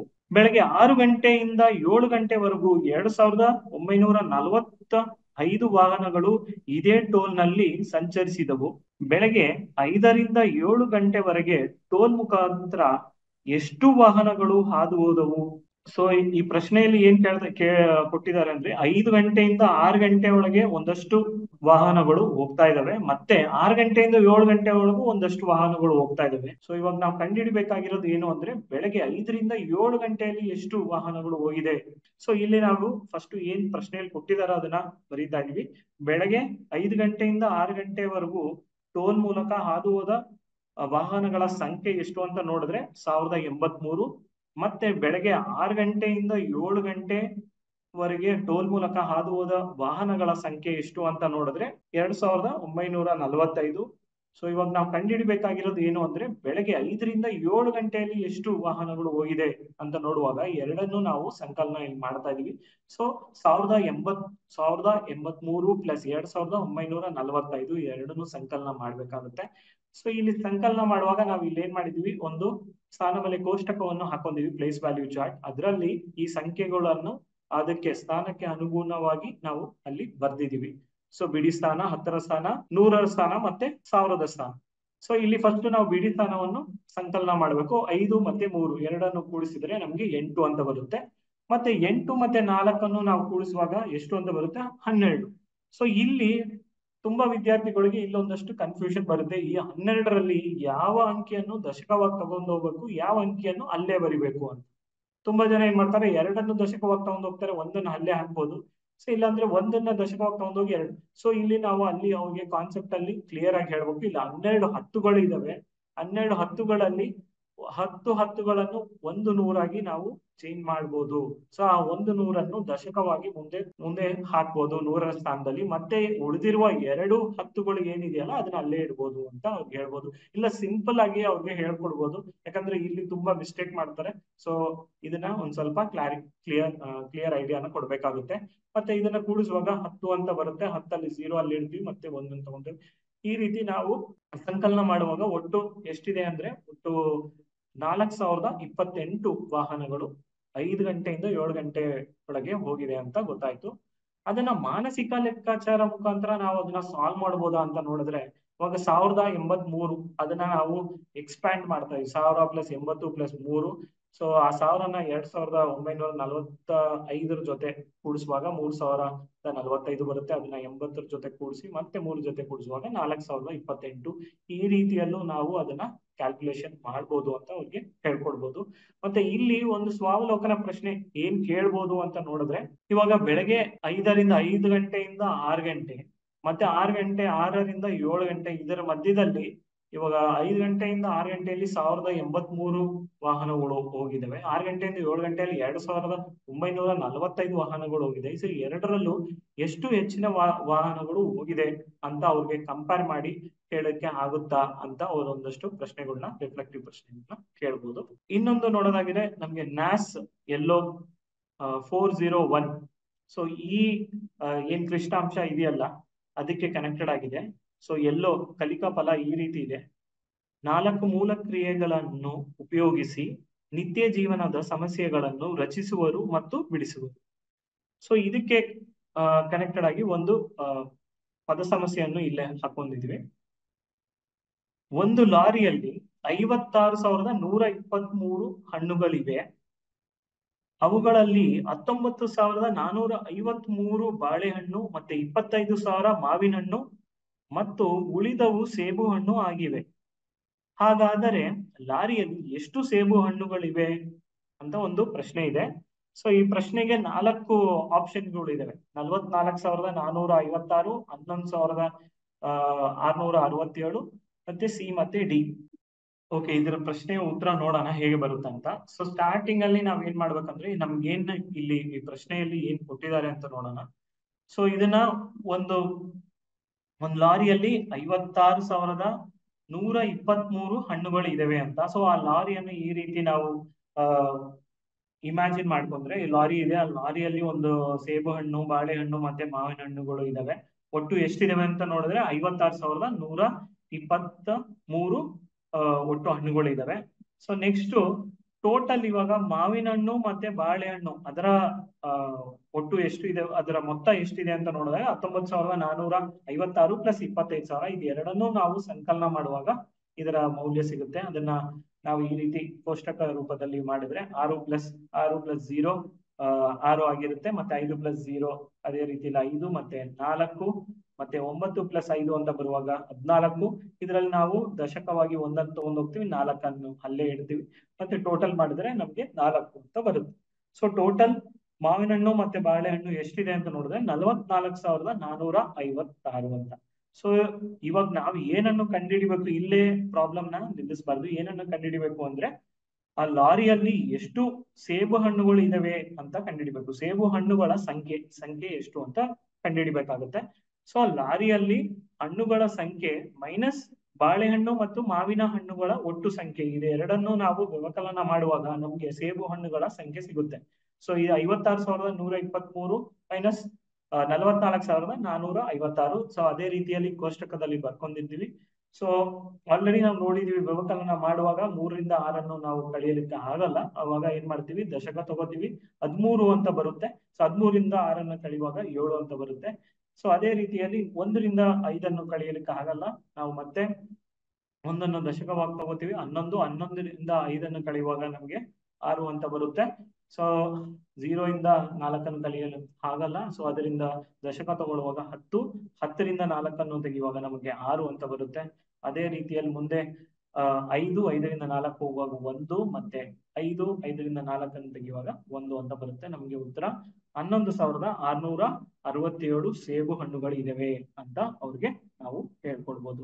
ಸೊ ಈ ರೀತಿಯಲ್ಲಿ ನಾವು ಪದ ಸಮಸ್ಯೆಗಳನ್ನು ಅವ್ರಿಗೆ ಕೊಟ್ಟು ಸ್ಟಾರ್ಟಿಂಗ್ ಅಲ್ಲಿ ಸಂಕಲನ ಮಾಡಿ, ಅದಾದ ನಂತರ ಅವರು ವ್ಯವಕಲನ ಮಾಡಿ, ಈ ರೀತಿ ಅಡಿಷನ್ ಮತ್ತೆ ಸಬ್ಟ್ರಾಕ್ಷನ್ ಎರಡೂ ಇರುವ ಪ್ರಶ್ನೆಗಳನ್ನ ಕೊಡುವಾಗ ಹೆಚ್ಚಿಗೆ ವಿದ್ಯಾರ್ಥಿಗಳಿಗೆ ಅದನ್ನ ಅರ್ಥ ಮಾಡ್ಲಿಕ್ಕೆ ಈಸಿ ಆಗುತ್ತೆ, ಸುಲಭ ಆಗುತ್ತೆ. ಸೊ ಇಲ್ಲಿ ಒಂದು ಪೋಲ್ ಕ್ವೆಶ್ಚನ್ ಇದೆ. ನಾಗರಾಜನು ತನ್ನ ಕೋಣೆಯನ್ನು ನವೀಕರಿಸಿದನು. ನೆಲ ಹಾಸಿನ ಖರ್ಚು 30,200, ಬಣ್ಣ ಹಚ್ಚುವ ಖರ್ಚು 9,800 ಮತ್ತು ಹೊಸ ಪೀಠೋಪಕರಣಗಳ ಖರ್ಚು 5,000 ರೂಪಾಯಿ. ನವೀಕರಣಕ್ಕಾಗಿ ನಾಗರಾಜನು ಪಾವತಿಸಿದ ಒಟ್ಟು ಹಣವನ್ನು ಕಂಡುಹಿಡಿಯಿರಿ. ಸೊ ಆಪ್ಷನ್ಗಳು ಈ ರೀತಿ ಇದೆ: ಎ, ಬಿ, ಸಿ, ಡಿ. ಈ ಪ್ರಶ್ನೆಗೆ ಯಾವ ಉತ್ತರ ಅಂತ ನೋಡೋಣ. ಸೊ ಇದರಲ್ಲಿ ಈ ಪ್ರಶ್ನೆಯಲ್ಲಿ ಏನನ್ನು ಕೊಟ್ಟಿದ್ದಾರೆ ಅಂತ ನೋಡೋಣ. ನೆಲ ಹಾಸಿನ ಖರ್ಚು ಎಷ್ಟಿದೆ? 30,200 ರೂಪಾಯಿ. ಮತ್ತೆ ಬಣ್ಣ ಹಚ್ಚುವ ಖರ್ಚು ಎಷ್ಟಿದೆ? 9,800 ರೂಪಾಯಿ. ಹೊಸ ಪೀಠೋಪಕರಣಗಳ ಖರ್ಚು ಅದು 5,000 ರೂಪಾಯಿ. ಸೊ ಇವಾಗ ನಾವೇನ್ ಮಾಡ್ಬೇಕು? ಇವಾಗ ಒಟ್ಟು ಎಷ್ಟು ಖರ್ಚು ಮಾಡಿದಾನೆ ನಾಗರಾಜನು, ಎಷ್ಟು ಖರ್ಚು ಮಾಡಿದಾನೆ ಅಂತ ನೋಡುವಾಗ ಇದೆಲ್ಲನೂ ನಾವು ಸಂಕಲನ ಮಾಡ್ಬೇಕಾಗುತ್ತೆ. 30,200 ಪ್ಲಸ್ 9,800 ಪ್ಲಸ್ 5,000 ಇದನ್ನ ಸೇರಿಸಿದ್ರೆ 45,000. ಈಗ ನಾವು ತರಗತಿ 6ರ ಕ್ಲಿಷ್ಟಾಂಶವನ್ನ ನೋಡೋಣ. ಭಾರತೀಯ ಸಂಖ್ಯಾ ಪದ್ಧತಿ ಹಾಗೂ ಅಂತಾರಾಷ್ಟ್ರೀಯ ಸಂಖ್ಯಾ ಪದ್ಧತಿಯನ್ನು ಅರ್ಥ ಮಾಡಿಕೊಳ್ಳುವುದು. ಈ ಒಂದು ದೊಡ್ಡ ಸಂಖ್ಯೆಗಳ ಒಂದು ಪರಿಕಲ್ಪನೆ ಮೂಡಿಸ್ಲಿಕ್ಕೆ ಪೋಸ್ಟ್ ಕಾರ್ಡ್ ಚಟುವಟಿಕೆ ಎನ್ನುವಂತಹ ಒಂದು ಸಣ್ಣ ಚಟುವಟಿಕೆಯನ್ನ ನೀವು ತರಗತಿಯಲ್ಲಿ ಮಾಡಬಹುದು. ಏನು ಹಾಗಂದ್ರೆ, ಒಂದು ಪೋಸ್ಟ್ ಕಾರ್ಡ್ ನಾವು ಮುಂಚೆ ಬಳಕೆ ಆಗ್ತಿತ್ತು. ಈ ಒಂದು ಪರ್ಟಿಕ್ಯುಲರ್ ಪೋಸ್ಟ್ ಕಾರ್ಡ್ ಈಗ ಇಮೇಲ್, ವಾಟ್ಸಪ್ ಬಂದ್ಮೇಲೆ ಇದರ ಬಳಕೆ ಸ್ವಲ್ಪ ಕಮ್ಮಿ ಆಗಿದೆ. ಮುಂಚಿನ ಒಂದು ಪೋಸ್ಟ್ ಕಾರ್ಡ್ ನೋಡಿದ್ರೆ ಕೆಳಗಡೆ ಒಂದು ಪಿನ್ ಕೋಡ್ ಅಂತ ಇರ್ತಿತ್ತು. ಪಿನ್ ಕೋಡ್ ನಲ್ಲಿ ಒಂದು ಪಿನ್ ಕೋಡಿನ ಪರಿಚಯ, ಪಿನ್ ಕೋಡ್ 6 ಅಂಕಿಯ ಸಂಖ್ಯೆ ಆಗಿರುತ್ತೆ. ಇದು ದೊಡ್ಡ ಸಂಖ್ಯೆಗೆ ನಾವು ದೊಡ್ಡ ಸಂಖ್ಯೆ ಅಂತ ಹೇಳ್ಬೋದು. ಹಾಗಾಗಿ ಒಂದು ಪಿನ್ ಕೋಡಿನ ಒಂದು ಪರಿಚಯ ಕೂಡ ಮಕ್ಕಳಿಗೆ ಈ ಒಂದು ಚಟುವಟಿಕೆ ಮುಖಾಂತರ ನಾವು ಮಾಡಬಹುದು. ಪಿನ್ ಕೋಡ್ ನೋಡಿ ಗಮನಿಸಿ ಅಂತ ಹೇಳ್ಬೋದು. ಒಂದು ರಾಮನಗರದ ಪಿನ್ ಕೋಡ್ ಅನ್ನ ನಾವಿಲ್ಲಿ ತೋರಿಸ್ತಾ ಇದ್ದೀವಿ, 562159 ಅಂತ. ಇಲ್ಲಿ ಇರುವಂತಹ ಪ್ರತಿಯೊಂದು ಸಂಖ್ಯೆಗೂ ಆ ಒಂದು ಸ್ಥಾನಕ್ಕೆ ಅದರದ್ದೇ ಆದಂತಹ ಒಂದು ಇಂಪಾರ್ಟೆನ್ಸ್ ಇದೆ. ಏನು ಅಂತ ನೋಡಿದ್ರೆ, ಮೊದಲನೇ ಆದಂತಹ ಒಂದು ಸಂಖ್ಯೆ 5 ಪ್ರಾಂತ್ಯವನ್ನ ಸೂಚಿಸುತ್ತೆ. ಹಾಗೆ ಈ ಎರಡನೇ ಸಂಖ್ಯೆ 6 ಏನಿದೆಯೋ ಅದು ಸಬ್ ರೀಜನ್ ಅಥವಾ ರಾಜ್ಯಗಳನ್ನ ಸೂಚಿಸುತ್ತೆ. ಹಾಗೆ ಮೂರನೇ ಸಂಖ್ಯೆ ಯಾವ ಜಿಲ್ಲೆಗೆ ಸಂಬಂಧಪಟ್ಟಿದ್ದು ಅಂತ, ಪ್ರತಿಯೊಂದು ಜಿಲ್ಲೆಗೂ ಅದರದ್ದೇ ಆದಂತಹ ಒಂದು ಸಂಖ್ಯೆ ಇರುತ್ತೆ. ಮತ್ತೆ 1, 5, 9 ಕೊನೆದಾದಂತಹ ಒಂದು 3 ಸಂಖ್ಯೆ ಏನಿದೆಯೋ ಅದು ಪೋಸ್ಟ್ ಆಫೀಸಿನ ಸಂಖ್ಯೆ ಆಗಿರುತ್ತೆ. ಸೊ ಪಿನ್ ಕೋಡ್ ನಲ್ಲಿ ಏನು ಒಂದು 6 ಡಿಜಿಟ್ಸ್ ಇದೆಯೋ, 6 ಅಂಕಿ ಇದೆಯೋ, ಅವು ಯಾವ್ಯಾವುದನ್ನ ಸೂಚಿಸುತ್ತೆ ಅನ್ನುವಂತಹ ಒಂದು ಪರಿಕಲ್ಪನೆ ಕೂಡ ಮಕ್ಕಳಿಗೆ ಇಲ್ಲಿ ಮೂಡಿಸ್ಲಿಕ್ಕೆ ಸಾಧ್ಯ ಇದೆ ಈ ಒಂದು ಆಕ್ಟಿವಿಟಿ ಮುಖಾಂತರ. ಮುಂದೆ ಏನ್ ಹೇಳ್ಬೋದು, ಬೇರೆ ಬೇರೆ ಪ್ರಾಂತ್ಯದ ಅಂದ್ರೆ ನಮ್ಮ ಒಂದು ರಾಜ್ಯದ ಅಥವಾ ನಮ್ಮ ದೇಶದ್ದು ಕೂಡ ಯಾವುದೋ ಒಂದಿಷ್ಟು ಹಳ್ಳಿಗಳು ಅಥವಾ ಪಟ್ಟಣಗಳು, ದೊಡ್ಡ ದೊಡ್ಡ ಮೆಟ್ರೋ ಸಿಟೀಸ್ಗಳದ್ದು ಆಗಿರುವಂತಹ ಒಂದು ಪಿನ್ ಕೋಡ್ಗಳ ಸಂಗ್ರಹಣೆ ನೀವು ಮಾಡಿ ಒಂದು 8 ರಿಂದ 10 ಪಿನ್ ಕೋಡ್ಗಳನ್ನ ನೀವು ಹುಡುಕಿ ತಗೊಂಡ್ ಬನ್ನಿ, ಅಥವಾ ದೊಡ್ಡವ್ರ ಹತ್ರ ಮನೇಲಿರೋರ ಹತ್ರ ಕೇಳಿ ಅದನ್ನ ತಿಳ್ಕೊಂಡು ಈ ರೀತಿ ಒಂದು ಪಟ್ಟಿಯನ್ನ ಮಾಡಿ ಅಂತ ನೀವು ಹೇಳಿ. ಅದೇ ರೀತಿ ಇಲ್ಲಿ ನೋಡಿ, ಈಗ ಕೆಲವೊಂದು ಸಂಖ್ಯೆಗಳು, ಈಗ ಬೇಲೂರು, ಬಿಜಾಪುರ, ಬಾದಾಮಿ ಇದು 3 ನೋಡಿದ್ರೆ ಇವ ಪ್ರಾಂತ್ಯಗಳು ಒಂದೇ ಇದಾವೆ. ಅವೆಲ್ಲ 5ರಿಂದನೇ ಶುರುವಾಗ್ತವೆ. ಅದರ ನೆಕ್ಸ್ಟ್ ಒಂದು ಡಿಜಿಟ್ ಏನಿದೆಯೋ 7, 8, 8 ಅಂತ ಏನ್ ಬರ್ತಾ ಇದೆಯೋ ಅದು ಬೇರೆ ಇದೆ. ಈಗ ಬಿಜಾಪುರ, ಬಾದಾಮಿ ಕೂಡ ಒಂದೇ ಜಿಲ್ಲೆಗೆ ಸಂಬಂಧಪಟ್ಟಿರುವಂತಹ ಒಂದು ಪಟ್ಟಣ ಅಂತ ಹೇಳ್ಬೋದು. ಯಾಕೆಂತಂದ್ರೆ ಆ ಪಿನ್ ಕೋಡ್ ನಲ್ಲಿ ನೋಡಿ ನಾವು ಹೇಳ್ಬೋದು. ಸೊ ಈ ರೀತಿಯಾದಂತಹ ಒಂದು ತಿಳುವಳಿಕೆ ಕೂಡ ಮಕ್ಕಳು ಈ ಒಂದು ಚಟುವಟಿಕೆಯಲ್ಲಿ ಪಡಿಬಹುದು ಅಂತ ಹೇಳ್ಬೋದು. ಈ ಒಂದು ಪಿನ್ ಕೋಡ್ಗಳನ್ನು ಭಾರತೀಯ ಸಂಖ್ಯಾ ಪದ್ಧತಿಯ ರೂಪದಲ್ಲಿ ಮತ್ತೆ ಅಂತಾರಾಷ್ಟ್ರೀಯ ಸಂಖ್ಯಾ ಪದ್ಧತಿ ರೂಪದಲ್ಲಿ ಹೇಗೆ ಹೇಳಬಹುದು ಎನ್ನುವಂತಹದ್ದು ನೆಕ್ಸ್ಟ್ ಪ್ರಶ್ನೆ ಆಗಿದೆ. ಸೊ ಅದನ್ನ ಬರೀರಿ, ಅದನ್ನ ವಾಕ್ಯ ರೂಪದಲ್ಲಿ ಬರೀರಿ. ಹಾಗೆ ಅಲ್ಪ ವಿರಾಮವನ್ನ ಬಳಸ್ಕೊಂಡು ಈ ಒಂದು ಸಂಖ್ಯೆಗಳನ್ನ ಬರೀರಿ ಎನ್ನುವಂತಹ 2 ಪ್ರಶ್ನೆಗಳನ್ನ ಮಕ್ಕಳಿಗೆ ಕೇಳಬಹುದು. ಭಾರತೀಯ ಸಂಖ್ಯಾ ಪದ್ಧತಿಯಲ್ಲಿ ರಾಮನಗರದ ಒಂದು ಪಿನ್ ಕೋಡ್ ಅನ್ನು 5,62,159 ಅಂತ ಹೇಳ್ಬೋದು. ಅದೇ ರೀತಿ ಇದನ್ನ ಅಂತಾರಾಷ್ಟ್ರೀಯ ಸಂಖ್ಯಾ ಪದ್ಧತಿಯಲ್ಲಿ 562,159 ಅಂತ ನಾವು ಹೇಳ್ತೀವಿ. ಇದನ್ನ ನಾವು ಹೇಳುವಂತಹ ರೀತಿ ಯಾಕೆ ಬದಲಾಗುತ್ತೆ ಎನ್ನುವಂತಹದ್ದು ಒಂದು ಚಿಂತನೆ ಬರುತ್ತೆ. ಸೊ ಭಾರತೀಯ ಸಂಖ್ಯಾ ಪದ್ಧತಿಯಲ್ಲಿ ಒಂದು ರೀತಿಯಾದಂತಹ ಹೇಳಿಕೆ ಬಂತು, ಲಕ್ಷಗಳು ಬಂತು. ಹಾಗೆ ಒಂದು ಅಂತಾರಾಷ್ಟ್ರೀಯ ಸಂಖ್ಯಾ ಪದ್ಧತಿಯಲ್ಲಿ ಸಾವಿರಗಳು ಬಂತು. ಅದು ಹೇಗ್ ಬಂತು? ಅಲ್ಪ ವಿರಾಮವನ್ನ ನಾವು ಈ ಒಂದು ಸಂಖ್ಯಾ ಪದ್ಧತಿಯಲ್ಲಿ ಹೇಗೆ ಕೊಡಲಿಕ್ಕೆ ಸಾಧ್ಯ ಅನ್ನುವಂಥದ್ದು ನಾವೀಗ ನೋಡೋಣ. ಭಾರತೀಯ ಸಂಖ್ಯಾ ಪದ್ಧತಿಯನ್ನ ಪರಿಗಣಿಸೋಣ. ಇದರಲ್ಲಿ ನಾವು ನೋಡಿದ್ರೆ ಬಿಡಿ ಸ್ಥಾನ, 10 ಸ್ಥಾನ, 100 ಸ್ಥಾನ, 1000 ಸ್ಥಾನ, 10,000, 10,000 5 ಅಂಕಿವರೆಗೆ ನಾವು ಬರ್ತಾ ಇದ್ದೇವೆ. 5 ಅಂಕಿ ಆದ್ಮೇಲೆ 6ನೇ ಸ್ಥಾನ, 6 ಅಂಕಿಯ ಒಂದು ಸಂಖ್ಯೆಯನ್ನ ನಾವು ಲಕ್ಷಗಳಲ್ಲಿ ಅಂತ ಹೇಳ್ತೇವೆ. ಹಾಗೆ 7 ಅಂಕಿ ಸಂಖ್ಯೆಗಳನ್ನ ನಾವು 10 ಲಕ್ಷ ಅಂತ ಹೇಳ್ತೇವೆ. ಹಾಗೆ ಮುಂದೆ ಹೋಗ್ತಾ 8 ಅಂಕಿಯನ್ನ ನಾವು 8 ಅಂಕಿಯ ಸಂಖ್ಯೆ ಬಂದರೆ ಕೋಟಿಯಲ್ಲಿದೆ ಅಂತ ಹೇಳ್ತೇವೆ. ಇದಕ್ಕೆ ಇನ್ನೊಂದು ಸಂಖ್ಯೆಯನ್ನ ನಾವು ಮುಂದೆ ಹೋದ್ರೆ 10 ಕೋಟಿ ಅಂತ ಹೇಳ್ತೇವೆ. ಇಲ್ಲಿ ಒಂದು ಉದಾಹರಣೆಯನ್ನ ತಗೊಳ್ಳೋಣ. 7, 6, 9, 2, 3, 5, 4 ಎನ್ನುವಂತಹ ಒಂದು ಸಂಖ್ಯೆಯನ್ನ ನಾವು ಇಲ್ಲಿ ತಗೊಂಡಿದ್ದೇವೆ. ಇದಕ್ಕೆ ಭಾರತೀಯ ಸಂಖ್ಯಾ ಪದ್ಧತಿ ಪ್ರಕಾರ ಹೇಗೆ ನಾವು ಅಲ್ಪ ವಿರಾಮವನ್ನ ನೀಡಬಹುದು ಮತ್ತೆ ಅದನ್ನ ಹೇಗೆ ನಾವು ಓದಬಹುದು ಎನ್ನುವಂತಹ ಒಂದು ಉದಾಹರಣೆಯನ್ನ ನಾವಿಲ್ಲಿ ನೋಡೋಣ. ಅಲ್ಪ ವಿರಾಮವನ್ನ ಕೊಡ್ಲಿಕ್ಕೆ ಭಾರತೀಯ ಸಂಖ್ಯಾ ಪದ್ಧತಿಯಲ್ಲಿ ನಾವು ಬಲಗಡೆಯಿಂದ ಎಡಗಡೆ ಅಂದರೆ ಬಿಡಿ ಸ್ಥಾನದಿಂದ ಅದರ ಮೇಲ್ಗಡೆ ಇರುವಂತಹ ಸ್ಥಾನ 10, 100ರ ಸ್ಥಾನಕ್ಕೆ ನಾವು ಪರಿಗಣಿಸುವಂತಹದ್ದು. ಹಾಗಾಗಿ ಇಲ್ಲಿ ಬಲದಿಂದ ಎಡಕ್ಕೆ ಬರೋಣ. ಬಂದು ಮೊದಲನೆಯ 3 ಅಂಕಿಗಳನ್ನ ನಾವು ಪರಿಗಣಿಸಿ ಅದರ ನಂತರ ಅಲ್ಪ ವಿರಾಮವನ್ನ ನೀಡುವಂಥದ್ದು. ಅಂದರೆ 100ನೇ ಸ್ಥಾನದ ನಂತರ ನಾವು ಅಲ್ಪ ವಿರಾಮವನ್ನ ಕೊಡಬೇಕು, ಒಂದು ಕಾಮವನ್ನ ಕೊಡಬೇಕು. ಅದರ ನೆಕ್ಸ್ಟ್ ನಾವ್ ಏನ್ ಮಾಡಬೇಕು, ಮುಂದಿನ ಹಂತ ಏನು ಅಂದ್ರೆ ನೆಕ್ಸ್ಟ್ ಪ್ರತಿ 2 ಅಂಕಿಗಳನ್ನ ಕೊಡ್ತಾ ಹೋಗುವಂಥದ್ದು. ಸೊ ಇಲ್ಲಿ ಒಂದು ಬಹಳ ಮುಖ್ಯವಾಗಿ ನಾವು ನೆನ್ಪಿಟ್ಕೊಳ್ಬೇಕು, ಫಸ್ಟ್ಗೆ 3 ಅಂಕಿಯನ್ನ ಪರಿಗಣಿಸಿದ್ದೇವೆ, ಅದರ ನಂತರ 2 ಅಂಕಿಗಳನ್ನ ಪರಿಗಣಿಸಿ ಮತ್ತೆ ಒಂದು ಅಲ್ಪ ವಿರಾಮವನ್ನ ಕೊಡುವಂಥದ್ದು. ಈ ಮುಂದೆ ಇದಕ್ಕಿಂತ ದೊಡ್ಡ ಒಂದು ಸಂಖ್ಯೆ ನಾವು ಉದಾಹರಣೆಯಾಗಿ ತಗೊಂಡಿದ್ರು 2 ಅಂಕಿಗಳನ್ನ ಪರಿಗಣಿಸಿ ನಾವು ಅಲ್ಪ ವಿರಾಮನ ಕೊಡ್ತಾ ಹೋಗ್ತಿದ್ವಿ ಭಾರತೀಯ ಸಂಖ್ಯಾ ಪದ್ಧತಿ ಪ್ರಕಾರ. ಇದನ್ನ ನಾವು ಒಂದು ಕೋಷ್ಟಕ ರೂಪದಲ್ಲಿ ಹೇಗೆ ಬರಿಬಹುದು, ಇಲ್ಲಿ ಬಿಡಿ ಸ್ಥಾನದಿಂದ ನಾವು ಬರ್ಕೊಂತ ಬಂದ್ರೆ ಇದ್ರೊಳಗೆ ನಾವು 7 ಅಂಕಿಗಳನ್ನ ನೋಡ್ಬೋದು. ಹಾಗಾಗಿ ಇದು 10 ಲಕ್ಷದವರೆಗೆ ನಮ್ಗೆ ಒಂದು ಸ್ಥಾನ ಬೆಲೆ ಕೋಷ್ಟಕ ರೂಪದಲ್ಲಿ ನಾವು ಬರೀಲಿಕ್ಕೆ ಸಾಧ್ಯ. ಹಾಗಾಗಿ ಈ ಒಂದು ಭಾರತೀಯ ಸಂಖ್ಯಾ ಪದ್ಧತಿಯಲ್ಲಿ ಕೊಟ್ಟಿರುವಂತಹ ಒಂದು ಸಂಖ್ಯೆಯನ್ನ ಬರೆದಾಗ 10 ಲಕ್ಷ ಸ್ಥಾನದಲ್ಲಿ ನಾವು ನೋಡಿರುವಂತಹ ಒಂದು ಅಂಕಿ ಯಾವುದು ಅಂತಂದ್ರೆ 7 ಅಂತ ಹೇಳ್ಬೋದು.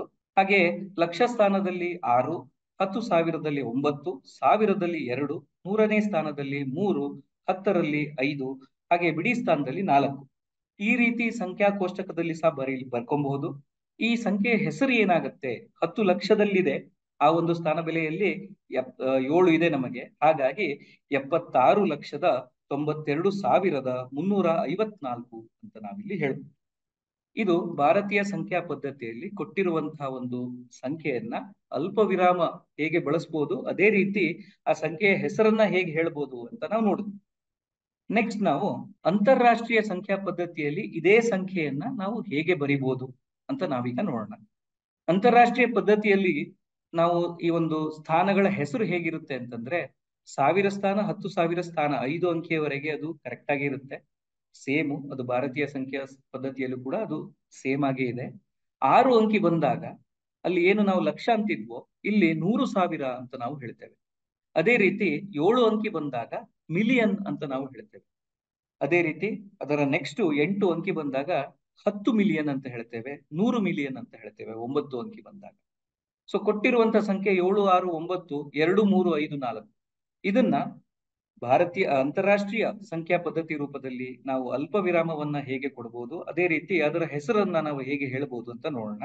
ಬಲದಿಂದ ಎಡಕ್ಕೆ ಹೋಗುವಂತಹದ್ದು, ಸಣ್ಣ ಸ್ಥಾನದಿಂದ ಸ್ಥಾನ ಬೆಲೆಯಿಂದ ದೊಡ್ಡ ಸ್ಥಾನ ಬೆಲೆಗೆ ಹೋಗುವಂತಹದ್ದು, ಮೊದಲನೆಯ 3 ಅಂಕಿಗಳನ್ನ ಪರಿಗಣಿಸುವಂತದ್ದು, 100ನೇ ಸ್ಥಾನ ನಂತರ ನಾವು ಒಂದು ಅಲ್ಪ ವಿರಾಮವನ್ನ ನೀಡಬೇಕು. ಭಾರತೀಯ ಸಂಖ್ಯಾ ಪದ್ಧತಿಯಲ್ಲಿ ಏನ್ ಮಾಡ್ತಿದ್ವಿ, ನೆಕ್ಸ್ಟ್ ನಾವು 2 ಅಂಕಿಗಳನ್ನ ನಾವು ಎಣಿಸ್ಕೊಳ್ತಾ ಮೇಲೆ ಬರ್ತಾ ನಾವು ಅಲ್ಪ ವಿರಾಮನ ಕೊಡ್ತಿದ್ವಿ.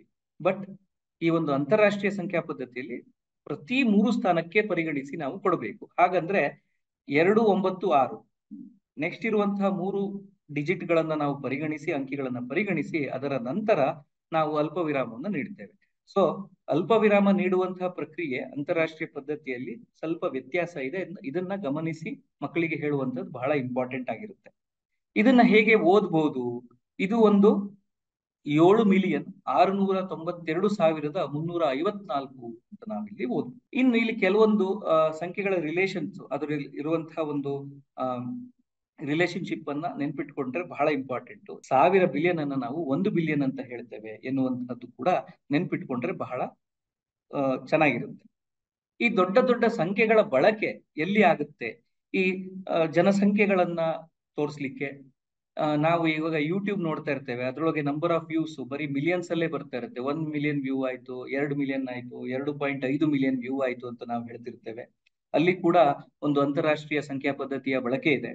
ವಾಹನಗಳ ಸಂಖ್ಯೆ, ಒಂದು ದೊಡ್ಡ ದೊಡ್ಡ ಪಟ್ಟಣಗಳಲ್ಲಿ ಎಷ್ಟು ವಾಹನಗಳಿದೆ, ಒಂದು ರಾಜ್ಯದಲ್ಲಿ ಎಷ್ಟು ವಾಹನಗಳಿದೆ, ದೊಡ್ಡ ದೊಡ್ಡ ಕಂಪನಿಗಳ ವಾಹನಗಳ ಒಂದು ಸೇಲ್ ಎಷ್ಟಾಯ್ತು, ಈ ರೀತಿಯಾದಂತಹ ಒಂದು ಸಂಖ್ಯೆಗಳಲ್ಲೂ ಕೂಡ ನೋಡ್ತೇವೆ. ಇನ್ನು ಆಕಾಶ ಕಾಯಗಳಲ್ಲಿ ಅಂದ್ರೆ ಸೆಲೆಸ್ಟಿಯಲ್ ಬಾಡೀಸ್ ಅಲ್ಲಿ ಒಂದು ಸೂರ್ಯನಿಂದ ಭೂಮಿಗೆ ಇರುವಂತಹ ಒಂದು ಡಿಸ್ಟೆನ್ಸಿನ ಒಂದು ಏನು ನಂಬರ್ ಇದೆಯೋ, ಇವೆಲ್ಲ ದೊಡ್ಡ ದೊಡ್ಡ ಸಂಖ್ಯೆಗಳಲ್ಲಿ ನಾವು ಬಳಸಬಹುದು. ಹಾಗಾಗಿ ಇವು ಯೂಶುವಲಿ ಸಾಮಾನ್ಯವಾಗಿ ಅಂತಾರಾಷ್ಟ್ರೀಯ ಸಂಖ್ಯಾ ಪದ್ಧತಿಯಲ್ಲಿ ಇದನ್ನ ಹೇಳ್ತೇವೆ.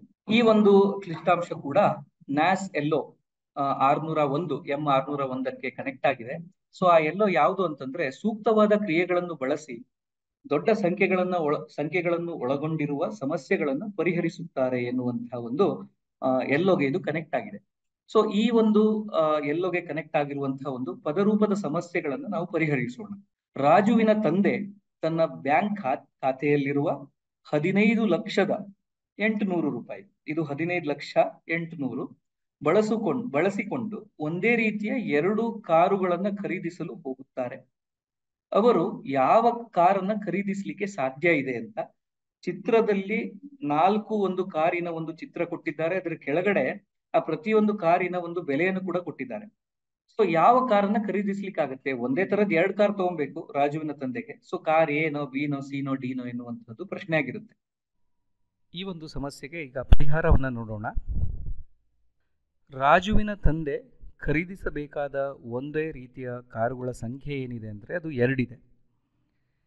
ಹಾಗಾಗಿ ರಾಜುವಿನ ತಂದೆಯ ಬಳಿ ಇರುವಂತಹ ಒಂದು ಹಣ ಏನು, ಒಂದು ದತ್ತಾಂಶವನ್ನು ನಾವು ಪ್ರಶ್ನೆಯಲ್ಲಿ ನೋಡ್ತೇವೋ ಅದನ್ನು ನಾವು ಸ್ಟೆಪ್ ಬೈ ಸ್ಟೆಪ್ ವಿಂಗಡಿಸಿಕೊಂಡು ಬರ್ಕೊಳ್ಬೇಕು. ಅದು ಬಹಳ ಇಂಪಾರ್ಟೆಂಟು. ಅದನ್ನ ನಾವು ಮಾಡ್ತಾ ಇದ್ದೇವೆ. 15,800,000 ರೂಪಾಯಿ ಅವ್ರ ಹತ್ರ ಇದೆ, ರಾಜುವಿನ ತಂದೆ ಬಳಿ ಇರುವಂಥ ಒಂದು ಹಣ. ಹಾಗಾಗಿ ರಾಜುವಿನ ತಂದೆ ಖರೀದಿಸಬಹುದಾದ ಒಂದು ಕಾರಿನ ಗರಿಷ್ಠ ಬೆಲೆ ಇದು ನಮಗೆ ಕಂಡುಹಿಡ್ಕೊಂಡ್ರೆ ಡಬಲ್ ಆಗಿ 2 ಕಾರುಗಳ ಒಂದು ಸಂಖ್ಯೆ, ಯಾವ 2 ಕಾರನ್ನು ಖರೀದಿ ಮಾಡ್ಬೋದು ಅಂತ ಗೊತ್ತಾಗುತ್ತೆ. ಸೊ ರಾಜುವಿನ ತಂದೆ ಬಳಿ ಇರುವಂಥ ಒಂದು ಹಣ, ಅದನ್ನು ನಾವು ಭಾಗಿಸಬೇಕು ರಾಜುವಿನ ತಂದೆ ಖರೀದಿಸಬೇಕಾದ ಕಾರುಗಳ ಸಂಖ್ಯೆ ಒಟ್ಟಿಗೆ, ಅಂದರೆ ಡಿವೈಡೆಡ್ ಬೈ 2 ಮಾಡಬೇಕು. ಸೊ ಅವ್ರ ಹತ್ರ ಎಷ್ಟಿತ್ತು? 15,800,000 ರೂಪಾಯಿ ಇತ್ತು. ಅದನ್ನ 2 ಜೊತೆ ಭಾಗಿಸಿದಾಗ ನಮಗೆ 7,50,400 ರೂಪಾಯಿ ಅಂತ ಸಿಗುತ್ತೆ. ಸೊ ಇದನ್ನು ನಾವು ಕಂಪೇರ್ ಮಾಡಿ ನೋಡಿದ್ರೆ ಕೊಟ್ಟಿರುವಂತಹ ABCD ಕಾರುಗಳು ಯಾವುದು ಕಾರುಗಳನ್ನು ನಾವು ನೋಡಿದ್ರೆ ಇದರಿಗಿಂತ ಕಮ್ಮಿ ಬೆಲೆ ಇರುವಂತಹ ಕಾರ್ ಯಾವುದು ಅಂತ ನೋಡಿದ್ರೆ ಅದು ಕಾರು ಡಿ ಅಂತ ಆಗುತ್ತೆ. ಅದು 7,35,500 ರೂಪಾಯಿ ಇದೆ. ಹಾಗಾಗಿ ನೀಡಲಾದ ವಿವಿಧ ಕಾರುಗಳ ಬೆಲೆಗಳಲ್ಲಿ ಕಾರು ಡಿಯ ಬೆಲೆ 7,50,400 ರೂಪಾಯಿಗಿಂತ ಕಡಿಮೆ ಇದೆ. ಸೊ ಇದನ್ನು ಕಾರ್ ಡಿಯನ್ನು 2 ಖರೀದಿ ಮಾಡ್ಬೋದು, ಜೋಡಿಯಾಗಿ ಖರೀದಿ ಮಾಡ್ಬೋದು ಅಂತ ಇಲ್ಲಿ ಹೇಳ್ಬೋದು. ಈಗ ಒಂದು ಚಾಟ್ ಬಾಕ್ಸ್ ಪ್ರಶ್ನೆ ನಿಮ್ಮ ಮುಂದೆ. 99,99,99,999 ಈ ಒಂದು ಕೊಟ್ಟಿರುವಂತಹ ಒಂದು ಸಂಖ್ಯೆಯ ಪದರೂಪದಲ್ಲಿ ಕೊಟ್ಟಿರುವಂತಹ ಸಂಖ್ಯೆಯನ್ನು ನೀವು ಸಂಖ್ಯೆ ರೂಪದಲ್ಲಿ ಬರಿಬೇಕು. ಸಂಖ್ಯಾ ರೂಪದಲ್ಲಿ ಬರಿಬೇಕಿದ್ರೆ ಬಹಳ ಇಂಪಾರ್ಟೆಂಟು, ನೀವು ಒಂದು ಅಲ್ಪ ವಿರಾಮವನ್ನು ಕೂಡ ಹಾಕಿ ಇದರಲ್ಲಿ ಬರಿಬೇಕು. ಅದು ಯಾವ ಸಂಖ್ಯಾ ಪದ್ಧತಿಯಲ್ಲಿದೆ ಅಂತ ನಾವು ಹೇಳಲಿಲ್ಲ ಇಲ್ಲಿ, ಅದನ್ನು ಗಮನಿಸ್ಕೊಂಡು ಬರೀರಿ ಅಂತ ನಾವು ಹೇಳ್ತಾ ಇದ್ದೇವೆ. ಉತ್ತರ ನೋಡಿದ್ರೆ ಈ ರೀತಿ ಬರುತ್ತೆ. 99, ಅದಾದಮೇಲೆ ಒಂದು ಅಲ್ಪ ವಿರಾಮ, ಮತ್ತೆ ಒಂದು 99 ಅಲ್ಪ ವಿರಾಮ, 99 ಅಲ್ಪ ವಿರಾಮ, ಆಮೇಲೆ 999. ಎಡಬದಿಯಿಂದ ಬಲಬದಿ ಓದಿದಾಗ ಈ ರೀತಿ ಬರಿಬೋದು ಅಂತ ಹೇಳ್ಬೋದು. ಈಗ ತರಗತಿ 7ರ ಕ್ಲಿಷ್ಟಾಂಶ ಪ್ರಾಯೋಗಿಕ ಸಂದರ್ಭಗಳಲ್ಲಿ ಸರಳ ಸಮೀಕರಣದ ಅನ್ವಯಗಳು. ಸೊ ದೈನಂದಿನ ಜೀವನದಲ್ಲಿ ನಾವು ಸರಳ ಸಮೀಕರಣಗಳನ್ನು ಹೇಗೆ ಬಳಸಬಹುದು ಎಂದು ವಿದ್ಯಾರ್ಥಿಗಳಿಗೆ ಯಾವ ಚಟುವಟಿಕೆಗಳು ಬಳಸಿಕೊಂಡು ಹೇಳಿಕೊಡಬಹುದು ಎಂದು ಈಗ ನಾವು ನೋಡೋಣ. ಸೊ ಒಂದು ಮೊದಲನೇದಾಗಿ ಬೆಂಕಿ ಕಟ್ಟಿಗಳ ಚಟುವಟಿಕೆ. ಈ ಚಟುವಟಿಕೆಗೆ ಕೆಲವು ಬೆಂಕಿ ಕಟ್ಟಿಗಳನ್ನು ಬಳಸಿಕೊಂಡು ವಿದ್ಯಾರ್ಥಿಗಳಿಗೆ ಒಂದು ಆಯತ ಅಥವಾ ಒಂದು ಚೌಕವನ್ನು ರೂಪಿಸಲು ಹೇಳಬಹುದು. ಸೊ ವಿದ್ಯಾರ್ಥಿಗಳು 4 ಬೆಂಕಿ ಕಡ್ಡಿಗಳನ್ನು ಬಳಸಿಕೊಂಡು ಈ ರೀತಿ ಜೋಡಿಸಿ ಒಂದು ಆಯತವನ್ನು ರೂಪಿಸಬಹುದು ಅಥವಾ ಒಂದು ಚೌಕವನ್ನು ರೂಪಿಸಬಹುದು. ಇಲ್ಲಿ ನಮಗೆ ಕಾಣುವುದು ಒಂದು ಚೌಕ. ಸೊ ಈ ರೀತಿ ಒಂದು ಕೋಷ್ಟಕವನ್ನು ರಚಿಸಿಕೊಂಡು ಈಗ ಹಂತ 1ರಲ್ಲಿ ನಾವು 4 ಬೆಂಕಿ ಕಡ್ಡಿಗಳನ್ನು ಬಳಸಿದ್ದೇವೆ, ಒಂದು ಚೌಕವನ್ನು ರಚನೆ ಮಾಡಿದ್ದೇವೆ. ಇದೇ ರೀತಿಯಲ್ಲಿ ರಚನೆ ಮಾಡಿದ ಚೌಕದ ಒಂದು ಬಾಹುವನ್ನು ಉಪಯೋಗಿಸಿಕೊಂಡು ಇನ್ನೊಂದು ಚೌಕವನ್ನು ರೂಪಿಸಲು ವಿದ್ಯಾರ್ಥಿಗಳಿಗೆ ಹೇಳಿದರೆ ಅವರು ಈ ರೀತಿ 3 ಬೆಂಕಿ ಕಡ್ಡಿಗಳನ್ನು ಬಳಸಿಕೊಂಡು ಇನ್ನೊಂದು ಚೌಕವನ್ನು ರಚನೆ ಮಾಡ್ತಾರೆ. ಸೊ ಈಗ ಹಂತ 2 ರಲ್ಲಿ ನಮಗೆ ಒಟ್ಟಿಗೆ ನಾವು ಬಳಸಿದ್ದು 7 ಬೆಂಕಿ ಕಡ್ಡಿಗಳು ರಚನೆ ಆಗಿದ್ದು 2 ಚೌಕಗಳು. ಅದೇ ರೀತಿಯಲ್ಲಿ ಮುಂದುವರೆದರೆ ಪುನಃ 3 ಬೆಂಕಿ ಕಡ್ಡಿಗಳನ್ನು ಬಳಸಿಕೊಂಡು ಇನ್ನೊಂದು ಚೌಕವನ್ನು ರಚನೆ ಮಾಡ್ತಾರೆ. ಕೋಷ್ಟಕದಲ್ಲಿ ನಾವು ಬರೆದರೆ ಹಂತ 3 ಒಟ್ಟಿಗೆ ಬಳಸಿದ ಬೆಂಕಿ ಕಡ್ಡಿಗಳ ಸಂಖ್ಯೆ 10, ರಚನೆ ಆಗಿರುವ ಚೌಕಗಳ ಸಂಖ್ಯೆ 3. ಇದೇ ರೀತಿಯಲ್ಲಿ ಹಂತ 4 ಮತ್ತೆ ಹಂತ 5ರಲ್ಲಿ ನಾವು ಸಹ 3 ಬೆಂಕಿ ಕಡ್ಡಿಗಳನ್ನು ಬಳಸಿಕೊಂಡು ಇಲ್ಲಿ ಕಾಣುವ ರೀತಿಯಲ್ಲಿ ಚೌಕಗಳನ್ನು ರಚನೆ ಮಾಡಬಹುದು. ಅದೇ ರೀತಿ ಮುಂದುವರೆದರೆ 6ನೇ ಹಂತದಲ್ಲಿ 3 ಬೆಂಕಿ ಕಡ್ಡಿಗಳನ್ನು ಬಳಸಿಕೊಂಡು ಇನ್ನೊಂದು ಚೌಕವನ್ನು ರಚನೆ ಮಾಡಲಾಯಿತು. ಅದೇ ರೀತಿಯಲ್ಲಿ ಮತ್ತೊಮ್ಮೆ 3 ಬೆಂಕಿ ಕಡ್ಡಿಗಳನ್ನು ಬಳಸಿಕೊಂಡು 7ನೇ ಹಂತದಲ್ಲಿ ನಾವು 22 ಬೆಂಕಿ ಕಡ್ಡಿಗಳನ್ನು ಬಳಸಿಕೊಂಡು ಒಟ್ಟಾಗಿ 7 ಚೌಕಗಳನ್ನು ರಚನೆ ಮಾಡಿದ್ದೇವೆ.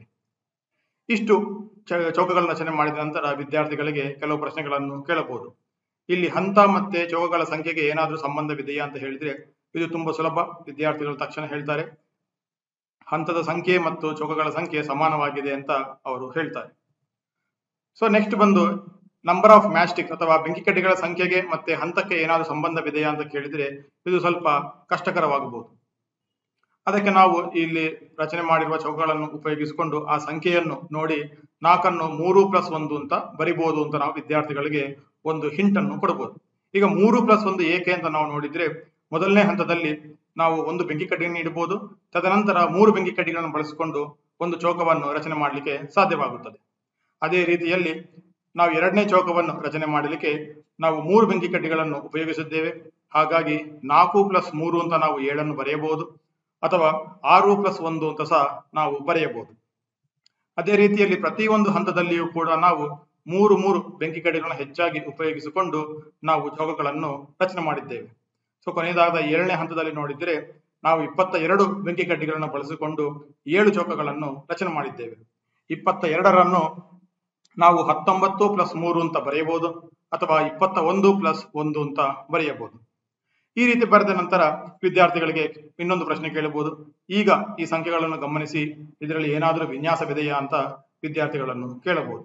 ಸೊ ವಿದ್ಯಾರ್ಥಿಗಳು ನಾವು ಕೆಳಗೆ ಬರೆದಿರುವಂತಹ ಸಂಖ್ಯೆಗಳನ್ನು ಗಮನಿಸಿ 3+1, 6+1, 9+1, 12+1 ಈ ಸಂಖ್ಯೆಗಳನ್ನೆಲ್ಲ ನೋಡಿ ಅದು ಅದರಲ್ಲಿರುವ 3, 6, 9 ಅವು 3ರ ಗುಣಕಗಳು ಅಂತ ಗುರುತಿಸಿದರೆ ಅವರು ಈ ರೀತಿ ಬರಲಿಕ್ಕೆ ಸಾಧ್ಯವಾಗುತ್ತದೆ. ಸೊ 6ಅನ್ನು 3 × 2 ಮತ್ತೆ +1 ಏನಿದೆ ಅದನ್ನು ಹಾಗೆ ಬರೆದುಕೊಂಡು ಈ ರೀತಿ 7ಅನ್ನು ತೋರಿಸಬಹುದು. ಅದೇ ರೀತಿಯಲ್ಲಿ 9+1 ಅಂತ ಏನಿದೆ ಅದನ್ನು 3 × 3 +1 ಅಂತ ಬರೆಯಬಹುದು. ಮತ್ತೆ 12+1 ಅಂತ ಏನಿದೆ ಅದನ್ನು 3 × 4 +1 ಅಂತ ಬರೆಯಬಹುದು. ಈ ರೀತಿ ಆ ಸಂಖ್ಯೆಗಳನ್ನು ಬರೆಯಬಹುದು. ಈಗ ನಾವು ಹಂತವನ್ನು n ಅಂತ ನಾವು ಒಂದು ಚರಾಕ್ಷರವನ್ನು ಬಳಸಿಕೊಂಡು ಅದನ್ನು ಪ್ರತಿನಿಧಿಸಿದರೆ ಬೆಂಕಿ ಕಡ್ಡಿಗಳ ಸಂಖ್ಯೆಗಳನ್ನು ಹೇಗೆ ಬೀಜೋಕ್ತಿಯನ್ನು ರಚನೆ ಮಾಡಬಹುದು ಅಂತ ವಿದ್ಯಾರ್ಥಿಗಳಿಗೆ ಕೇಳಿದರೆ ಆಗ ಅಲ್ಲಿ ಇರುವ ಸಂಖ್ಯೆಗಳನ್ನು ನೋಡಿ 3 × 1+1 ಅಂತಿದೆ, ಮತ್ತೆ 3 × 2+1 ಅಂತಿದೆ, 3 × 3+1 ಅಂತಿದೆ ಅಂತ ಅವರು ಗಮನಿಸುತ್ತಾರೆ. ತದನಂತರ ಇಲ್ಲಿ 3 × 3ರೊಂದಿಗೆ ನಾವು ಗುಣಿಸುವ ಸಂಖ್ಯೆ ಬದಲಾಗ್ತಾ ಇದೆ, ಉಳಿದ ಯಾವುದೇ ಸಂಖ್ಯೆಯು ಬದಲಾಗ್ತಾ ಇಲ್ಲ ಅಂತ ಅವರು ಗಮನಿಸಿದರೆ ನಮಗೆ ಅವರು ಬೀಜೋಕ್ತಿ 3n+1 ಅಂತ ಹೇಳಲು ಸಾಧ್ಯವಾಗುತ್ತದೆ. ಈ ರೀತಿ ಒಂದೊಂದು ಹಿಂಟನ್ನು ಕೊಡ್ತಾ ವಿದ್ಯಾರ್ಥಿಗಳನ್ನು ಪ್ರಶ್ನೆಗಳು ಕೇಳುತ್ತಾ ಇದ್ದರೆ ಅವರು ಅದಕ್ಕೆ ಬೇಕಾಗಿರುವಂತಹ ಏನು ವಿನ್ಯಾಸ ಇದೆ ಸಂಖ್ಯೆಯಲ್ಲಿ ಅಂತ ಗುರುತಿಸುತ್ತಾರೆ. ತದನಂತರ ಬೀಜೋಕ್ತಿಯನ್ನು ರಚನೆ ಮಾಡಲಿಕ್ಕೆ ಸಾಧ್ಯವಾಗುತ್ತದೆ. ಒಂದು ಸರಳ ಸಮೀಕರಣ ಅಂತ ಹೇಳಿದ್ರೆ ಅದರಲ್ಲಿ 2 ಬೀಜೋಕ್ತಿಗಳಿರುತ್ತವೆ. ಆ ಸಮಚಿಹ್ನೆಯ ಬಲಬದಿಯಲ್ಲಿ ಒಂದು ಬೀಜೋಕ್ತಿ ಇರುತ್ತದೆ, ಅದರ ಎಡಬದಿಯಲ್ಲಿ ಕೂಡ ಒಂದು ಬೀಜೋಕ್ತಿ ಇರುತ್ತದೆ.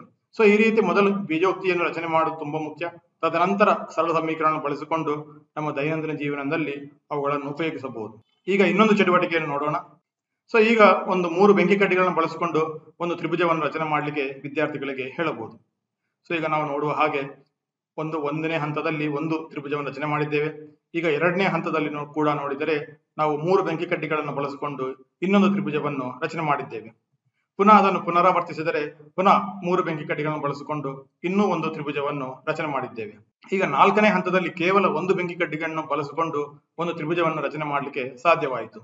ಪುನಃ 5ನೇ ಹಂತದಲ್ಲಿ ಒಂದು ಬೆಂಕಿ ಕಡ್ಡಿಗಳನ್ನು ಬಳಸಿಕೊಂಡು ಇನ್ನೊಂದು ತ್ರಿಭುಜವನ್ನು ರಚನೆ ಮಾಡಲಿಕ್ಕೆ ಸಾಧ್ಯವಾಯಿತು. ಆದರೆ ಇಲ್ಲಿ ನಾವು ವಿವಿಧ ಹಂತಗಳಲ್ಲಿ ವಿವಿಧ ಸಂಖ್ಯೆಯ ಬೆಂಕಿ ಕಡ್ಡಿಗಳನ್ನು ಬಳಸಿಕೊಂಡು ನಾವು ತ್ರಿಭುಜವನ್ನು ರಚನೆ ಮಾಡುತ್ತಾ ಇದ್ದೇವೆ. ಆದರೆ ಈಗ 6ನೇ ಹಂತದಲ್ಲಿ ನಾನು 2 ಬೆಂಕಿ ಕಡ್ಡಿಗಳನ್ನು ಬಳಸಿಕೊಂಡು ಇನ್ನೊಂದು ತ್ರಿಭುಜವನ್ನು ರಚನೆ ಮಾಡಲಿಕ್ಕೆ ಸಾಧ್ಯವಾಯಿತು. ಮತ್ತೆ 7ನೇ ಹಂತದಲ್ಲಿ ಇನ್ನೂ ಒಂದು 2 ಬೆಂಕಿ ಕಡ್ಡಿಗಳನ್ನು ಬಳಸಿಕೊಂಡು ನಾನು ಇನ್ನೂ ಒಂದು ತ್ರಿಭುಜವನ್ನು ರಚನೆ ಮಾಡಲಿಕ್ಕೆ ಸಾಧ್ಯವಾಯಿತು. ಮೊದಲು 5 ಹಂತಗಳಲ್ಲಿ ನಾನು ಕೆಲವೊಮ್ಮೆ 3 ಬೆಂಕಿ ಕಡ್ಡಿಗಳನ್ನು ಬಳಸಿದ್ದೇನೆ, ಕೆಲವೊಮ್ಮೆ 1 ಬೆಂಕಿ ಕಡ್ಡಿಯನ್ನು ಬಳಸಿಕೊಂಡು ತ್ರಿಭುಜವನ್ನು ರಚನೆ ಮಾಡಿದ್ದೇನೆ. ಕೊನೆಯ 6ನೇ ಮತ್ತು 7ನೇ ಹಂತದಲ್ಲಿ ಕೇವಲ 2 ಬೆಂಕಿ ಕಡ್ಡಿಗಳನ್ನು ಬಳಸಿಕೊಂಡು ತ್ರಿಭುಜವನ್ನು ರಚನೆ ಮಾಡಿದ್ದೇನೆ. ಹಾಗಾದ್ರೆ ಇಲ್ಲಿ ಹಂತ ಮತ್ತೆ ತ್ರಿಭುಜಗಳ ಸಂಖ್ಯೆಯನ್ನು ಗಮನಿಸಿದರೆ ಇಲ್ಲಿ ಒಟ್ಟಾಗಿ ನಾವು ನೋಡುವುದು 7 ಹಂತಗಳಲ್ಲಿ ನಾವು ತ್ರಿಭುಜಗಳನ್ನು ರಚಿಸಿದ್ದೇವೆ. ಒಟ್ಟಾಗಿ ರಚನೆಯಾದ ತ್ರಿಭುಜಗಳ ಸಂಖ್ಯೆ 7. ಸೊ ನಾವು ಈ ತ್ರಿಭುಜಗಳ ಸಂಖ್ಯೆಯನ್ನು n ಚರಾಕ್ಷರದಿಂದ ಸೂಚಿಸಿದರೆ ಒಟ್ಟಾಗಿ ಇರುವ ಬೆಂಕಿ ಕಡ್ಡಿಗಳ ಸಂಖ್ಯೆ ಎಷ್ಟು ಅಂತ ನಾವು ವಿದ್ಯಾರ್ಥಿಗಳನ್ನು ಪ್ರಶ್ನೆ ಕೇಳಬಹುದು. ಈಗಾಗಲೇ ನಾವು ಮಾಡಿರುವ ಚಟುವಟಿಕೆಯಲ್ಲಿ ಪ್ರತಿ ಬಾರಿಯೂ ನಾವು 3 ಬೆಂಕಿ ಕಡ್ಡಿಗಳನ್ನು ಬಳಸಿಕೊಂಡು ಒಂದು ಚೌಕವನ್ನು ರಚನೆ ಮಾಡಿದ್ದೇವೆ. ಆದ್ರೆ ಈ ಸಂದರ್ಭದಲ್ಲಿ ನಾವು ಕೆಲವೊಮ್ಮೆ 3 ಬೆಂಕಿ ಕಡ್ಡಿಗಳು, ಕೆಲವೊಮ್ಮೆ 1 ಬೆಂಕಿ ಕಡ್ಡಿ, ಕೆಲವೊಮ್ಮೆ 2 ಬೆಂಕಿ ಕಡ್ಡಿಗಳನ್ನು ಬಳಸಿಕೊಂಡು ತ್ರಿಭುಜಗಳನ್ನು ರಚನೆ ಮಾಡಿದ್ದೇವೆ. ಸೊ ಕೆಲವೊಮ್ಮೆ ಗೊಂದಲ ಉಂಟಾಗಲಿಕ್ಕೆ ಸಾಧ್ಯವಾಗುತ್ತದೆ, ವಿದ್ಯಾರ್ಥಿಗಳಿಗೆ ಸಾಧ್ಯವಿದೆ. ಆದ್ರೆ ಅವರು ಸ್ವಲ್ಪ ಆಲೋಚನೆ ಮಾಡಿದ್ರೆ ಪ್ರತಿ ಬಾರಿಯೂ 2 ಬೆಂಕಿ ಕಡ್ಡಿಗಳನ್ನೇ ಉಪಯೋಗಿಸಿದರೆ ನಮಗೆ ಪ್ರತಿ ಹಂತದಲ್ಲಿಯೂ ಕೂಡ ಒಂದು ತ್ರಿಭುಜವನ್ನು ರಚನೆ ಮಾಡಲಿಕ್ಕೆ ಸಾಧ್ಯವಾಗುತ್ತದೆ ಅಂತ ಹೇಳಿ ಅವರು ಗುರುತಿಸಲಿಕ್ಕೆ ಸಾಧ್ಯವಿದೆ. ಸೊ ಹಾಗಾದ್ರೆ ಒಟ್ಟು ಬೆಂಕಿ ಕಡ್ಡಿಗಳ ಸಂಖ್ಯೆ ಎಷ್ಟು ಅಂತ ನಾವು ಪ್ರಶ್ನೆ ಕೇಳಿದರೆ ಅವರು 2n+1 ಅಂತ ಹೇಳಲು ಸಾಧ್ಯವಾಗುತ್ತದೆ.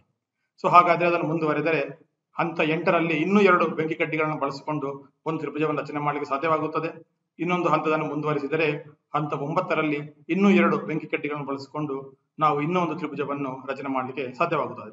ಹಾಗಾದ್ರೆ ಮೊದಲಿಂದಲೂ ಕೂಡ ಬಂದು ನಾವು ಮೊದಲು 1 ಬೆಂಕಿ ಕಡ್ಡಿಗಳನ್ನು ಉಪಯೋಗಿಸಿ ತದನಂತರ ಪ್ರತಿ ಬಾರಿಯೂ 2 ಬೆಂಕಿ ಕಡ್ಡಿಗಳನ್ನು ಬಳಸಿಕೊಂಡು ಹೊಸ ತ್ರಿಭುಜವನ್ನು ರಚನೆ ಮಾಡಲಿಕ್ಕೆ ಸಾಧ್ಯವಾಗುತ್ತದೆ ಅಂತ ಹೇಳಿ ಈ ಚಟುವಟಿಕೆಯಿಂದ ಅವರಿಗೆ ಗೊತ್ತಾಗುತ್ತದೆ.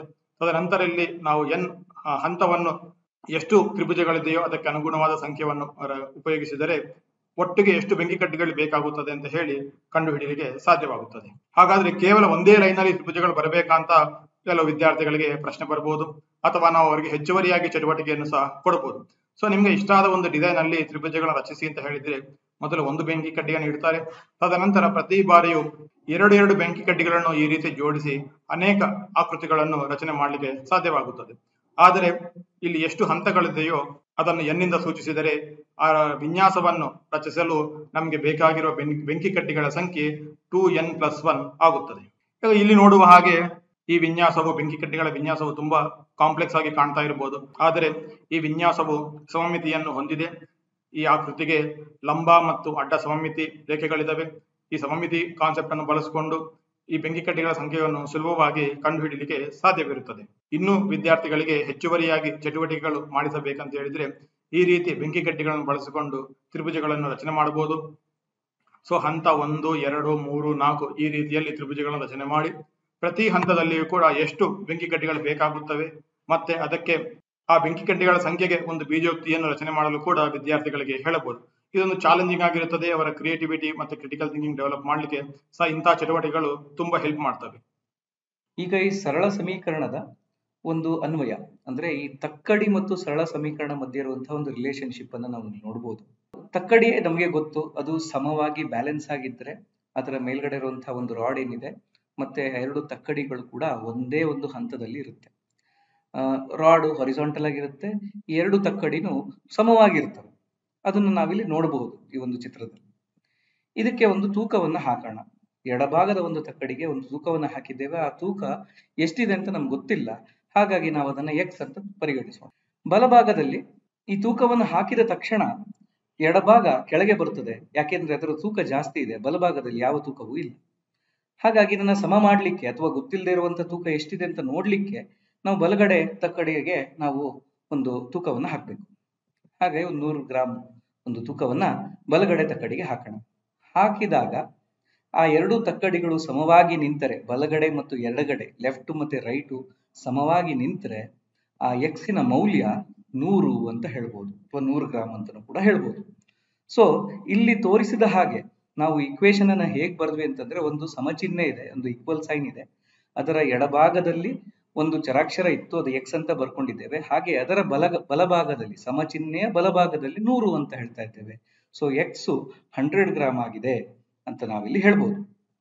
ಇದನ್ನ ಒಂದು ಅರ್ಥ ಮಾಡ್ಕೊಳ್ಳೋ ರೀತಿ ಬಹಳ ಇಂಪಾರ್ಟೆಂಟು.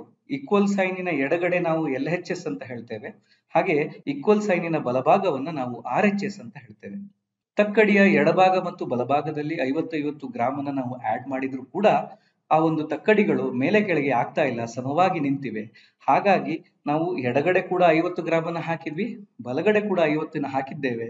ಸೊ ಎರಡೂ ಕಡೆ ನಾವು ಆಡ್ ಮಾಡಬೇಕು 50 ಮತ್ತೆ 50. ಒಂದೇ ಕಡೆ ಹಾಕಿದರೆ ಅದು ಸಮವಾಗೋದಿಲ್ಲ, ಬ್ಯಾಲೆನ್ಸ್ ಆಗೋದಿಲ್ಲ, ಸಮೀಕರಣ ಆಗೋದಿಲ್ಲ ಎನ್ನುವಂತಹ ಒಂದು ಪರಿಕಲ್ಪನೆ ಬಹಳ ಇಂಪಾರ್ಟೆಂಟ್. ಈ ಒಂದು ಸರಳ ಸಮೀಕರಣದ ಕೆಲವೊಂದು ಅಪ್ಲಿಕೇಶನ್ಸ್, ಕೆಲವೊಂದು ಪದ ಸಮಸ್ಯೆಗಳಲ್ಲಿರುವಂತಹ ಒಂದು ಅಪ್ಲಿಕೇಶನ್ಸ್ ಅನ್ನ ನಾವೀಗ ನೋಡೋಣ. ಲಕ್ಷ್ಮಿಯ ತಂದೆಗೆ 49 ವರ್ಷಗಳಿದೆ. ತಂದೆಯ ವಯಸ್ಸು ಲಕ್ಷ್ಮಿಯ ವಯಸ್ಸಿನ 3 ಪಟ್ಟುಗಿಂತ 4 ವರ್ಷಗಳು ಹೆಚ್ಚಾಗಿವೆ. ಲಕ್ಷ್ಮಿಯ ವಯಸ್ಸೆಷ್ಟು ಎಂಬುದು ಒಂದು ಪ್ರಶ್ನೆ. ಈ ಸರಳ ಸಮೀಕರಣದ ಪದ ಸಮಸ್ಯೆಗಳು ಬಹಳಷ್ಟು ಈ ವಯಸ್ಸಿಗೆ ಸಂಬಂಧಪಟ್ಟಿರುವಂತಹ ಒಂದು ಸಮಸ್ಯೆಗಳನ್ನ ನಾವು ನೋಡಬಹುದು. ಇದನ್ನ ಮಕ್ಕಳು ಸಾಲ್ವ್ ಮಾಡೋದು ಕಲ್ತ್ರೆ ತುಂಬಾ ಒಳ್ಳೇದು ಅಂತ ಹೇಳ್ತೇವೆ. ಕೊಟ್ಟಿರುವಂತಹ ದತ್ತಾಂಶವನ್ನ ನಾವು ಫಸ್ಟ್ ಬರ್ಕೊಳ್ಳೋಣ ಹಂತವಾಗಿ, ಮತ್ತೆ ಇದನ್ನ ಪರಿಹರಿಸೋಣ. ತಂದೆಯ ವಯಸ್ಸು ನಮಗೆ ಕೊಟ್ಟಿದ್ದಾರೆ, ಅದು 49 ವರ್ಷ. ಹಾಗಾಗಿ 49 ಅಂತ ಬರ್ಕೊಳ್ಳೋಣ. ಲಕ್ಷ್ಮಿಯ ವಯಸ್ಸು ನಮಗೆ ಗೊತ್ತಿಲ್ಲ, ಅದನ್ನೇ ನಾವು ಕಂಡುಹಿಡಿಬೇಕಾಗಿರೋದು. ಸೊ ಅದನ್ನ ನಾವು ಎಕ್ಸ್ ಅಂತ ಪರಿಗಣಿಸೋಣ. ತಂದೆಯ ವಯಸ್ಸು ಮತ್ತೆ ಲಕ್ಷ್ಮಿಯ ವಯಸ್ಸಿಗೆ ಯಾವುದೋ ಒಂದು ರಿಲೇಶನ್ಶಿಪ್ ಇದೆ. ಆ ರಿಲೇಶನ್ಶಿಪ್ ಅನ್ನ ಕ್ವಶನ್ ಅಲ್ಲಿ ಕೊಟ್ಟಿದ್ದಾರೆ. ಅದನ್ನ ನಾವು ನೋಡಿಕೊಂಡು ಸರಳ ಸಮೀಕರಣದ ರಚನೆ ಮಾಡಬೇಕು. ಹಾಗಾಗಿ ಲಕ್ಷ್ಮಿಯ ತಂದೆಯ ವಯಸ್ಸು ಲಕ್ಷ್ಮಿಯ ವಯಸ್ಸಿನ 3 ಪಟ್ಟುಗಿಂತ 4 ವರ್ಷ ಹೆಚ್ಚಾಗಿವೆ ಎನ್ನುವಂತಹದ್ದು ಒಂದು ಕನೆಕ್ಷನ್ ಇದೆ. ಅಂದ್ರೆ ಈ 49 ಲಕ್ಷ್ಮಿಯ ವಯಸ್ಸಿನ 3 ಪಟ್ಟುಗಿಂತ 3ರಷ್ಟು. ಈ ಪಟ್ಟು ಎನ್ನುವಂತಹ ಒಂದು ವರ್ಡ್ ಏನಿದೆಯೋ ಅದು ಗುಣಾಕಾರವನ್ನು ಸೂಚಿಸುತ್ತೆ. ಅದೇ ರೀತಿ 3ರ ಈ ರೀತಿಯಾದಂತಹ ಬಹಳಷ್ಟು ವರ್ಡ್ಸ್ ಗಳು ಬರ್ತಾ ಹೋಗ್ತವೆ. ಅವನ್ನ ನಾವು ಮಲ್ಟಿಪ್ಲಿಕೇಶನ್ ಆಗಿ ಯೂಸ್ ಮಾಡಬೇಕು. ಹಾಗಾಗಿ ಇದನ್ನ ಹೇಗೆ ಬರಿಬಹುದು? ಲಕ್ಷ್ಮಿಯ ವಯಸ್ಸಿನ 3 ಪಟ್ಟು ಮತ್ತೆ ಅದು 4 ವರ್ಷ ಹೆಚ್ಚಾಗಿವೆ. ಅದಕ್ಕೆ ನಾವು ಸಂಕಲನ ಮಾಡಬೇಕು 4ಅನ್ನ. ಯಾಕೆಂದ್ರೆ 4 3 ಪಟ್ಟು ಜಾಸ್ತಿ ಇದ್ದು 3 ಪಟ್ಟು ಜಾಸ್ತಿ ಇದ್ದು ಅದಕ್ಕೆ 4ಅನ್ನ ಸೇರಿಸುವಂತ ಒಂದು ಪ್ರಕ್ರಿಯೆಯಲ್ಲಿ ಮಾಡಬೇಕಾಗುತ್ತೆ. ಹಾಗಾಗಿ 3x + 4 ಅಂತ ನಾವು ಇಲ್ಲಿ ಬರೀಬಹುದು. 3 × x + 4 ಅಂತ. ಇದು 49ಕ್ಕೆ ಸಮ, ಯಾಕೆಂದ್ರೆ ಇದೇ ಲಕ್ಷ್ಮಿಯ ತಂದೆಯ ವಯಸ್ಸು. ಈಗ ನಾವು ಇದನ್ನ ಸಾಲ್ವ್ ಮಾಡಬೇಕಾಗತ್ತೆ. ಈ ಸರಳ ಸಮೀಕರಣವನ್ನ ನಾವು ಪರಿಹರಿಸೋಣ. ಪರಿಹರಿಸಲಿಕ್ಕೆ ಇರುವಂತಹ ಮೊದಲನೇ ವಿಧಾನ ನಾವು ಏನ್ ತಗೊಂಡಿದೀವಿ ಅಂದ್ರೆ ಎರಡು ಬದಿಯಲ್ಲಿ ಕೂಡುವುದು ಅಥವಾ ಕಳೆಯುವಂತ ವಿಧಾನ. ಹೇಗೆ ಮಾಡೋದಪ್ಪ? 3x + 4 = 49. ಎರಡೂ ಕಡೆ ನಾವು ಕಳಿಬೇಕು ಅಥವಾ ಕೂಡಬೇಕು. +4ಅನ್ನ ನಾವು ನ್ಯೂಟ್ರಲೈಸ್ ಮಾಡೋಣ. ಹಾಗಾಗಿ ಎರಡೂ ಬದಿಯಲ್ಲಿ ನಾವು LHS ಮತ್ತೆ RHS ಅಲ್ಲಿ ಈ 4ಅನ್ನ ತೆಗಿಬೇಕು ಅಂತಂದ್ರೆ -4 ನಾವು ಮಾಡಬೇಕು. ಹಾಗಾಗಿ ಎರಡೂ ಬದಿಯಲ್ಲಿ 4ಅನ್ನ ಕಳೆಯೋಣ. 3x + 4 - 4 = 49 - 4 ಎಂಬುದು ನಮಗೆ ಸಿಗುತ್ತೆ. ಈಗ ಸಿಂಪ್ಲಿಫೈ ಮಾಡಿದ್ರೆ 4 ಮತ್ತೆ 4 ಎಡಭಾಗದಲ್ಲಿ ನಾವು ಕ್ಯಾನ್ಸಲ್ ಮಾಡಬಹುದು, 0ಗೆ ಸಮ ಆಗುತ್ತೆ. 49ರಿಂದ 4ಅನ್ನ ಕಳೆದರೆ ನಮಗೆ 45 ಸಿಗುತ್ತೆ. ಹಾಗಾಗಿ 3x = 45 ಅಂತ ನಾವು ಬರಿಬಹುದು. ಈಗ ಮುಂದಿನ ಒಂದು ಪ್ರಕ್ರಿಯೆ ಹೇಗೆ ಅಂತಂದ್ರೆ ಈ ಎರಡೂ ಬದಿಯಿಂದ ನಾವು 3ಅನ್ನ ನಾವು ತೆಗಿಬೇಕು. ಎರಡೂ ಬದಿಯನ್ನು 3ರಿಂದ ಭಾಗಿಸಬೇಕು. ಅಂದ್ರೆ ಈ ಕಡೆ 3x ಇದೆ, ನಮಗೆ x ಬೇಕು. x ಎನ್ನುವಂತಹದ್ದು ಲಕ್ಷ್ಮಿಯ ಒಂದು ಏಜು. ಹಾಗಾಗಿ ಎರಡು ಬದಿಯನ್ನ 3ರಿಂದ ಭಾಗಿಸಿ 3x / 3 = 45 / 3 ಅಂತ ನಮಗೆ ಸಿಗುತ್ತೆ. 3ಅನ್ನ ನಾವು ಭಾಗಿಸಿರುವಂತದ್ದು ಕ್ಯಾನ್ಸಲೇಷನ್ ನಾವು ಮಾಡಿದ್ರೆ ನಮಗೆ x = 15 ಅಂತ ಸಿಗುತ್ತೆ. ಇದು ಲಕ್ಷ್ಮಿಯ ವಯಸ್ಸು 15 ವರ್ಷ. ಇನ್ನೊಂದು ವಿಧಾನ ಯಾವುದು ಅಂತ ನೋಡಿದ್ರೆ ಅದು ಸ್ಥಳಾಂತರಿಸುವ ವಿಧಾನ. ಇದು ಟ್ರಾನ್ಸ್ಪೋಸಿಂಗ್ ಮೆಥಡ್ ಅಂತ ಹೇಳ್ತೇವೆ. ಈ ಒಂದು ವಿಧಾನ ಸುಲಭವಾದಂತಹ ವಿಧಾನ. ಸ್ವಲ್ಪ ಕನ್ಫ್ಯೂಷನ್ಸ್ ಅನ್ನ ನಾವು ಕ್ಲಾರಿಫೈ ಮಾಡಿಬಿಟ್ರೆ ಮತ್ತೆ ಪ್ರಾಕ್ಟೀಸ್ ಮಾಡಿದ್ರೆ ಈ ವಿಧಾನದಿಂದ ಕಮ್ಮಿ ಸ್ಟೆಪ್ಸ್ ಅಲ್ಲಿ ಸಾಲ್ವ್ ಮಾಡ್ಲಿಕ್ಕೆ ಸಾಧ್ಯತೆ ಇದೆ. ಸೊ ಈ ವಿಧಾನವನ್ನ ಟ್ರೈ ಮಾಡ್ಲಿ, ಮಕ್ಕಳು ಪ್ರಾಕ್ಟೀಸ್ ಮಾಡ್ಲಿ ಅಂತ ಹೇಳ್ತಾರೆ. ಸೊ 3x + 4 = 49 ಇದೆ. ಇಲ್ಲಿ +4 ಅನ್ನ ನಾವು ಎಡಭಾಗದಿಂದ ಬಲಭಾಗಕ್ಕೆ ತಗೊಂಡು ಹೋದಾಗ ಈ ಪ್ಲಸ್ ಇದ್ದಿದ್ದು ಮೈನಸ್ ಆಗುತ್ತೆ. ಅದೇ ರೀತಿ ಬಲಭಾಗದಿಂದ RHS ಇಂದ ನಾವು LHS ಗೆ ಪ್ಲಸ್ ಅನ್ನ ನಾವು ಟ್ರಾನ್ಸ್ಫರ್ ಮಾಡಿದ್ರೆ ಪ್ಲಸ್ ಇದ್ದಿದ್ದು ಮೈನಸ್ ಆಗುತ್ತೆ. ಹಾಗೆ ಉಲ್ಟಾ ಕೂಡ ಮೈನಸ್ ಇದ್ದಿದ್ದು ಪ್ಲಸ್, ಪ್ಲಸ್ ಇದ್ದಿದ್ದು ಮೈನಸ್. ಇದನ್ನ ನಾವು ನೆನ್ಪಿಟ್ಕೊಳ್ಬೇಕು. ಹಾಗಾಗಿ ಇಲ್ಲಿ ನಾವು +4 ಅನ್ನ ಎಡಗಡೆಯಿಂದ LHS ಇಂದ RHS ಗೆ ಸ್ಥಳಾಂತರಿಸೋಣ. ಸ್ಥಳಾಂತರಿಸಿದಾಗ +4 -4 ಆಗುತ್ತೆ. ಸೊ 3x = 49 - 4 ಅಂತ ಬರೀಬಹುದು. ಹಾಗೆ 3x = 45 ಅಂತ ಬರೀಬಹುದು. ಈಗ ಇಲ್ಲಿ ನೋಡಿದ್ರೆ 3 × x ಇದೆ. ಸೊ ಇಲ್ಲಿ ಒಂದು ಗುಣಕ ನಾವು ಬಲಭಾಗಕ್ಕೆ ತಗೊಂಡು ಹೋದ್ರೆ, ಎಡದಿಂದ ಬಲಭಾಗಕ್ಕೆ ತಗೊಂಡು ಸ್ಥಳಾಂತರಿಸಿದಾಗ ಏನ್ ಬರುತ್ತೆ? ಗುಣಕ ಭಾಜಕ ಆಗುತ್ತೆ. ಭಾಜಕ ಗುಣಕ ಆಗುತ್ತೆ, ಉಲ್ಟಾ. ಓಕೆ, ಗುಣಕ ಎನ್ನುವಂಥದ್ದು ಭಾಜಕ ಆಗುವಂಥದ್ದು, ಭಾಜಕವನ್ನ ಗುಣಕವನ್ನ ಮಾಡುವಂಥದ್ದು. ಎಡಭಾಗದಿಂದ ಬಲಭಾಗ, ಬಲಭಾಗದಿಂದ ಎಡಭಾಗ. ಹಾಗಾಗಿ ನಾವು ಇದನ್ನ ಅರ್ಥ ಮಾಡ್ಕೊಳ್ಳಿಕ್ಕೆ x × 3 ಅಂತ ಬರೆಯೋಣ. = 45 ಇದೆ. ಈಗ 3ಅನ್ನು LHS ನಿಂದ RHS ಗೆ ಸ್ಥಳಾಂತರಿಸೋಣ. ಸೊ ಗುಣಕ 3 ಇವಾಗ ಭಾಜಕ 3 ಆಗುತ್ತೆ. ಹಾಗಾಗಿ ಏನಂತ ಹೇಳ್ಬೋದು ಇಲ್ಲಿ? x = 45 / 3. 45 ಭಾಗಿಸು 3 ಅಂತ ನಾವು ಬರಿಬಹುದು. ಇದು 15ಕ್ಕೆ ಸಮವಾಗುತ್ತೆ. ಇನ್ನೊಂದು ಉದಾಹರಣೆ ತಗೊಳ್ಳೋಣ. ಸಚಿನ್ ರಾಹುಲ್ ಗಳಿಸಿದ ರನ್ಗಳಿಗಿಂತ 2ರಷ್ಟು ರನ್ಗಳನ್ನ ಗಳಿಸುತ್ತಾನೆ.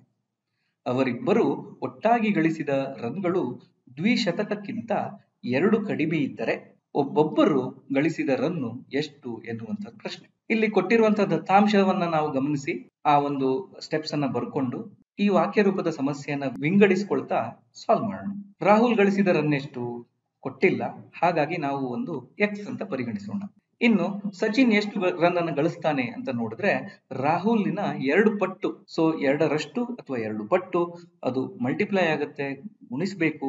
ಸೊ 2 into x ಅಥವಾ 2x ಅಂತ ನಾವಿಲ್ಲಿ ಹೇಳ್ಬೋದು. ಈಗ ಕೊಟ್ಟಿರುವಂತ ನೆಕ್ಸ್ಟ್ ದತ್ತಾಂಶ ಏನು ಅಂದ್ರೆ ಇವರಿಬ್ಬರು ಒಟ್ಟಾಗಿ ಗಳಿಸಿದ ರನ್ ಎಷ್ಟಪ್ಪ? ಇದು ದ್ವಿಶತಕಕ್ಕಿಂತ 2 ಕಮ್ಮಿ ಇದೆ ಅಂತ. ಅಂದ್ರೆ 2 ಒಟ್ಟಾಗಿ ಗಳಿಸಿರುವಂತ ರನ್ಗಳು ಎಕ್ಸ್ ಮತ್ತೆ 2x ಅನ್ನ ನಾವು ಎಡಭಾಗದಲ್ಲಿ ಆಡ್ ಮಾಡ್ಕೊಂಡ್ರೆ ಸಮಚಿಹ್ನೆಯ ಬಲಭಾಗದಲ್ಲಿ 200 - 2 ಅಂತ ಬರೀತೀವಿ. ಇದು ಹೇಗ್ ಬಂತಪ್ಪ? ಇಲ್ಲಿ ದ್ವಿಶತಕಕ್ಕಿಂತ ಅಂತ ಇದೆ. ದ್ವಿ ಅಂತಂದ್ರೆ 2, 200ಕ್ಕೆ ಸಮ. 3 ಅಂತಂದ್ರೆ 300, ಚೌ ಅಂತಂದ್ರೆ 400, ಆ ತರ ಹೋಗುತ್ತೆ. ಸೊ ತ್ರಿಶತಕ ಅಂತ ಅಂದ್ರೆ 300 ಆಗ್ತಿತ್ತು, ಇಲ್ಲಿ ದ್ವಿಶತಕ ಅಂತ ಕೊಟ್ಟಿದ್ದಾರೆ. ಸೊ 200, ಅದಕ್ಕಿಂತ 2 ಕಮ್ಮಿ, ಸೊ 200 - 2 ಅಂತ ನಾವಿಲ್ಲಿ ಬರ್ಕೊಳ್ತೇವೆ. ಮುಂದೆ ನಾವು ಸಾಲ್ವ್ ಮಾಡಿದ್ರೆ ಎಕ್ಸ್ ಮತ್ತೆ 2x ಅನ್ನ ನಾವು ಆಡ್ ಮಾಡಬಹುದು, ಅದನ್ನ 3x ಅಂತ ಬರಿಬಹುದು. ಇಲ್ಲಿ 200ರಲ್ಲಿ 2ಅನ್ನ ಕಳೆದ್ರೆ 198 ಆಗುತ್ತೆ. ಈಗ ನಾವು ಈ 3 into x ಆ 3ಅನ್ನ LHS ನಿಂದ ಸ್ಥಳಾಂತರಿಸಿ RHS ಗೆ ತಗೊಂಡು ಹೋಗೋಣ. ಇದು ಗುಣಕವಾಗಿದೆ. ಈಗ ಅದು RHS ಗೆ ತಗೊಂಡು ಹೋದ್ರೆ ಏನಾಗುತ್ತೆ? ಭಾಜಕವಾಗುತ್ತೆ. So x is equal to 198 divided by 3 ಅಂತ ಬರಿಬಹುದು. 198 3ರಿಂದ ಭಾಗಿಸ್ಲಿಕ್ಕೆ ಸಾಧ್ಯ, ಅದು 66 ಅಂತ ಆಗುತ್ತೆ. ಸೊ ಈ ನಮ್ಮ ಎಕ್ಸ್ ಅಂದ್ರೆ ಏನು? ಎಕ್ಸ್ ಅಂದ್ರೆ ರಾಹುಲ್ ಗಳಿಸಿದ ರನ್ನು. ರಾಹುಲ್ ಗಳಿಸಿದ ರನ್ನು 66. ಹಾಗಿದ್ರೆ ಸಚಿನ್ ಎಷ್ಟು ಮಾಡ್ದ? ಎಷ್ಟು ರನ್ ಅನ್ನು ಹೊಡೆದ? ಅದನ್ನ ನೋಡಿದ್ರೆ ಇವನ್ಕಿಂತ ಡಬಲ್ ಆಗಿರ್ತಾನೆ. So 2 times of x, so 2x ಅಂತ ಅಂದ್ರೆ 132 ರನ್ ಅಂತ ಹೇಳ್ಬೋದು. ಸರಳ ಸಮೀಕರಣದ ಅನ್ವಯಗಳನ್ನ ನಾವು ಹಣಕಾಸಿನ ಲೆಕ್ಕಾಚಾರಗಳಲ್ಲಿ, ಪದಾರ್ಥಗಳ ಮಿಶ್ರಣಗಳಲ್ಲಿ, ಸಮಯ ಹಾಗೂ ದೂರದ ಲೆಕ್ಕಾಚಾರ, ಹೀಗೆ ಬಹಳಷ್ಟು ಸಂದರ್ಭಗಳಲ್ಲಿ ನಾವು ನೋಡ್ತಾ ಹೋಗ್ಬೋದು. ಶಿಕ್ಷಕ ಮಿತ್ರರೇ, ಈಗ ಒಂದು ಸಮೀಕ್ಷಾ ಪ್ರಶ್ನೆ ಇದೆ. ಪ್ರಶ್ನೆ ಏನು ಅಂತ ನೋಡೋಣ. ಆಶಾಳ ಬಳಿ ರಾಹುಲ್ಗಿಂತ 17 ಪುಸ್ತಕಗಳು ಹೆಚ್ಚಾಗಿವೆ. ರಾಹುಲ್ ಬಳಿ ಟಿ ಪುಸ್ತಕಗಳಿವೆ ಮತ್ತು ಆಶಾಳ ಬಳಿ 27 - 4t ಪುಸ್ತಕಗಳಿವೆ ಎಂದಾದರೆ ರಾಹುಲ್ ಬಳಿ ಇರುವ ಪುಸ್ತಕಗಳು ಎಷ್ಟು ಎನ್ನುವಂತಹದ್ದು ಪ್ರಶ್ನೆ. ನಿಮಗೆ ಕೊಟ್ಟಿರುವಂತಹ ಆಪ್ಷನ್ಸ್ ABCD ನಿಮ್ಮ ಸ್ಕ್ರೀನ್ ಮುಂದಿದೆ. ಪರಿಹಾರ ನೋಡೋಣ. ರಾಹುಲ್ ಬಳಿ ಇರುವಂತಹ ಪುಸ್ತಕಗಳ ಸಂಖ್ಯೆ ಟಿ ಅಂತ ಪರಿಗಣಿಸೋಣ. ಹಾಗೆ ಆಶಾ ಬಳಿ ಇರುವಂತಹ ಪುಸ್ತಕದ ಸಂಖ್ಯೆ 27 - 4t ಅಂತ ಹೇಳೋಣ. ಆಶಾಳ ಬಳಿ ರಾಹುಲ್ಗಿಂತ 17 ಪುಸ್ತಕಗಳು ಹೆಚ್ಚಿವೆ, ಹೌದಾ? ಹಾಗಾಗಿ ರಾಹುಲ್ ಬಳಿ ಇರುವ ಪುಸ್ತಕಗಳ ಸಂಖ್ಯೆಗೆ ನಾವು 17ಅನ್ನ ಸೇರಿಸಿದ್ರೆ, ಯಾಕೆಂದ್ರೆ ಅವಳ ಹತ್ರ 17 ಜಾಸ್ತಿ ಇದೆ, ಸೊ ನಾವು ರಾಹುಲಿಗೆ 17 ಕೊಟ್ಬಿಡೋಣ. ಮತ್ತೆ ಆಶಾಳ ಬಳಿ ಇರುವಂತಹ ಪುಸ್ತಕಗಳ ಸಂಖ್ಯೆ ಈಕ್ವಲ್ ಆಗಿರುತ್ತೆ. ಹಾಗಾಗಿ t + 17 ಅನ್ನ 27 - 4t ಗೆ ಸಮ ಅಂತ ಹೇಳ್ಬೋದು. ಈ ಒಂದು ಸರಳ ಸಮೀಕರಣವನ್ನ ನಾವು ಪರಿಹರಿಸಿದ್ರೆ ನಮಗೆ t ನ ಮೌಲ್ಯ ಸಿಗುತ್ತೆ. ಹಾಗಾಗಿ ರಾಹುಲ್ ಬಳಿ ಇರುವಂತಹ ಪುಸ್ತಕದ ಸಂಖ್ಯೆ ಎಷ್ಟು ಅಂತ ಗೊತ್ತಾಗುತ್ತೆ. ಸೊ ಇದನ್ನ ಸಾಲ್ವ್ ಮಾಡೋದು ಹೇಗೆ ಅಂತ ನೋಡೋಣ. t + 4t is equal to 27 - 17 ಅಂತ ಬರೀಬಹುದು. ಇದು ಹೇಗೆ ಬರೆದ್ವಿ?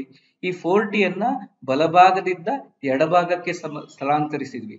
ಅದೇ ರೀತಿ +17 ಅನ್ನ LHS ಇಂದ RHS ಗೆ ಸ್ಥಳಾಂತರಿಸಿದಾಗ -17 ಅಂತ ಬಂತು. ಈ t ಮತ್ತೆ 4t ಅನ್ನ ನಾವು ಕೂಡಿಸ್ಲಿಕ್ಕೆ ಸಾಧ್ಯ, ಅದು 5t ಅಂತ ಬರೀಬಹುದು.